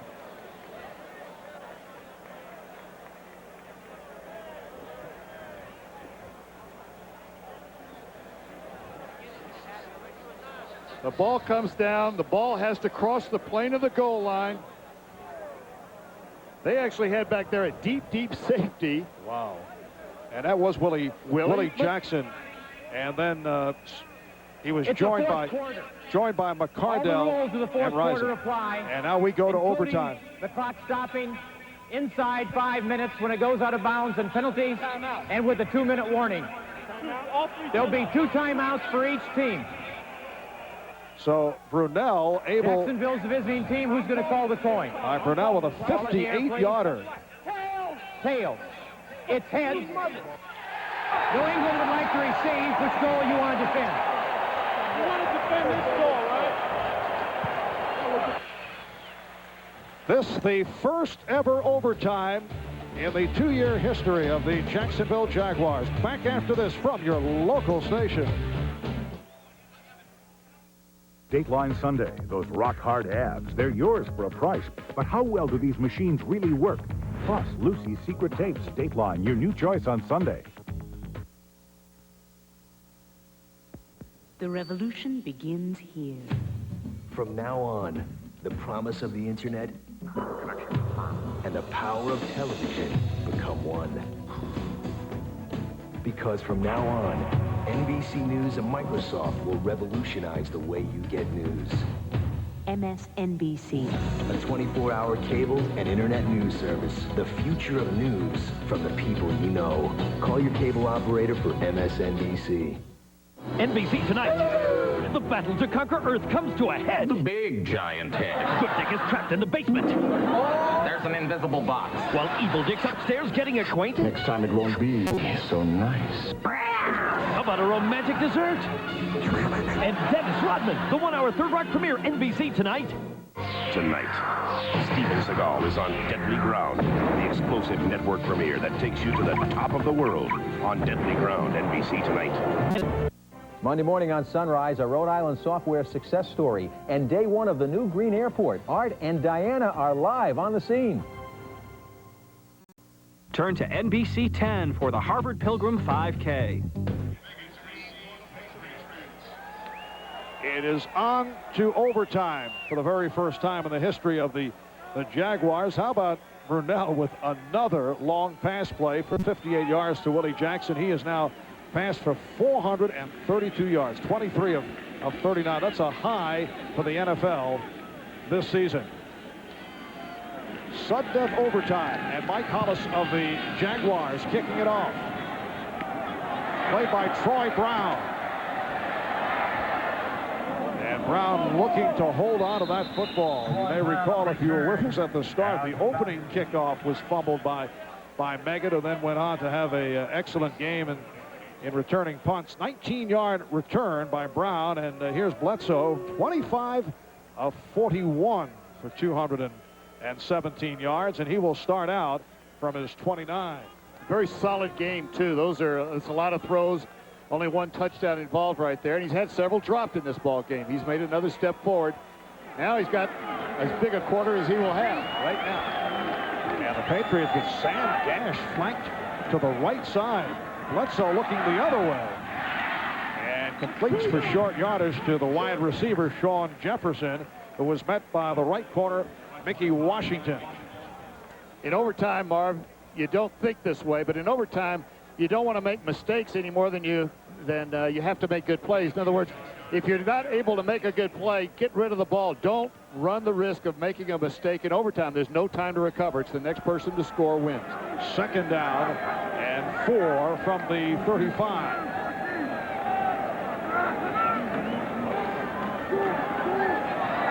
Off the play action. Bledsoe throwing, incomplete, intended for Glenn, who was covered by Thomas, and a late flag. Well, Dave Thomas involved right at the end of regulation. There was not a call in that instance. And right here we get the marker on the corner. Dave Thomas in his fourth season out of Tennessee. Number 41, automatic first down. People may wonder why that flag's coming from way back there. That's what that official is for passes down the field in the middle. If the right arm of the defender, Dave Thomas, if he's got his right arm holding, it doesn't matter whether it interferes with the ball, he's interfering with the player. Unheard of 17th penalty against Jacksonville. Play action. And Bledsoe puts it up. Wide open, Terry Glenn. And run out at the 21 by Mickey Washington. Glenn comes from the slot position up here at the top of the screen right here. Going to go up the field and back to the corner. Wide open, just a hole in the zone. Now, the key to this one is no turnover type mistakes. Get as close as you can to make the field goal as easy as possible. Remember, we've got a kicker here that has had a couple of shaky kicks. Unusually long pass play completed by Bledsoe. That was good for 42 yards and a first down at the Jacksonville 21. A quick pop by Curtis Martin. And certainly Adam Vinatieri's problems will play into the judgments of Bill Parcells in terms of whether he does go for the field goal to try and win it, or do you try to get closer and closer? That certainly adds the risk value in giving the ball back. Well, you don't run a risky play here. That's not going to happen. At the same time, this is a turning point in this kid's career right here. Adam Vinatieri is going to have a chance to win the ball game in overtime. And a lot of his future will ride on whether it's in or out. From here, it's a 38-yard field goal. But it's a second down and 10. And Bledsoe throwing for Glenn for the end zone. He's out of bounds. It is incomplete. The catch was made out of bounds. Not a risky play. Some people may think the long pass is a low percentage. But once that ball's in the air and you've got a guy that's got great body control and Terry Glenn, both feet have to come in bounds. Whoa. Very, very close. Oh, they were in. Here's another look. 1, 2. If we could get one more look from the end zone, I think it's our best view. Well, they are discussing it. It looked like that first angle, he got the feet in. The second replay we saw might have been closer to the line, but off that first replay, it appeared that Glenn caught it in bounds, and apparently they are looking at the replay in their own minds. But one official can overrule another official. They're going to come up with what they think is the right call, not just the first call that's made. The ruling on the field is his second foot hit the line. The pass is incomplete. We get a chance to take another look.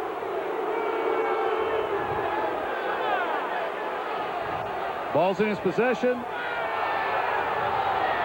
It really, if any foot touched the line, it had to be the first foot. It looks there that it did touch the line. A good call. I changed my opinion after seeing that replay. He did step on the line, and it was the correct call. People on the 50-yard line want our opinion on that one. They're up here. You can see the replay. It is a third and 10 at the 21-yard line. And Bledsoe hanging in the pocket and had nowhere to go. Couldn't find anyone and is taken down by Kelvin Pritchett.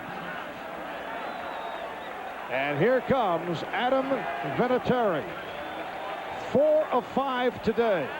He's hit from 23, from 30, from 29, from 41. He missed from 44. How about the field conditions? Field conditions are good. Look for a timeout from Jacksonville here in just a minute to ice them a little bit. No wind. This a 40 or 41. It's about a 40-yard kick.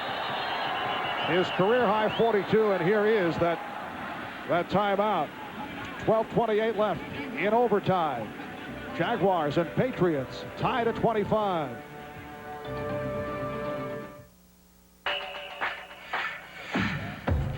Together we are better than we could ever be alone. We'll be a team forever. The world is ours to own. You're a part of me. That's the heart of me. Dr. Pepper, you're a part of me.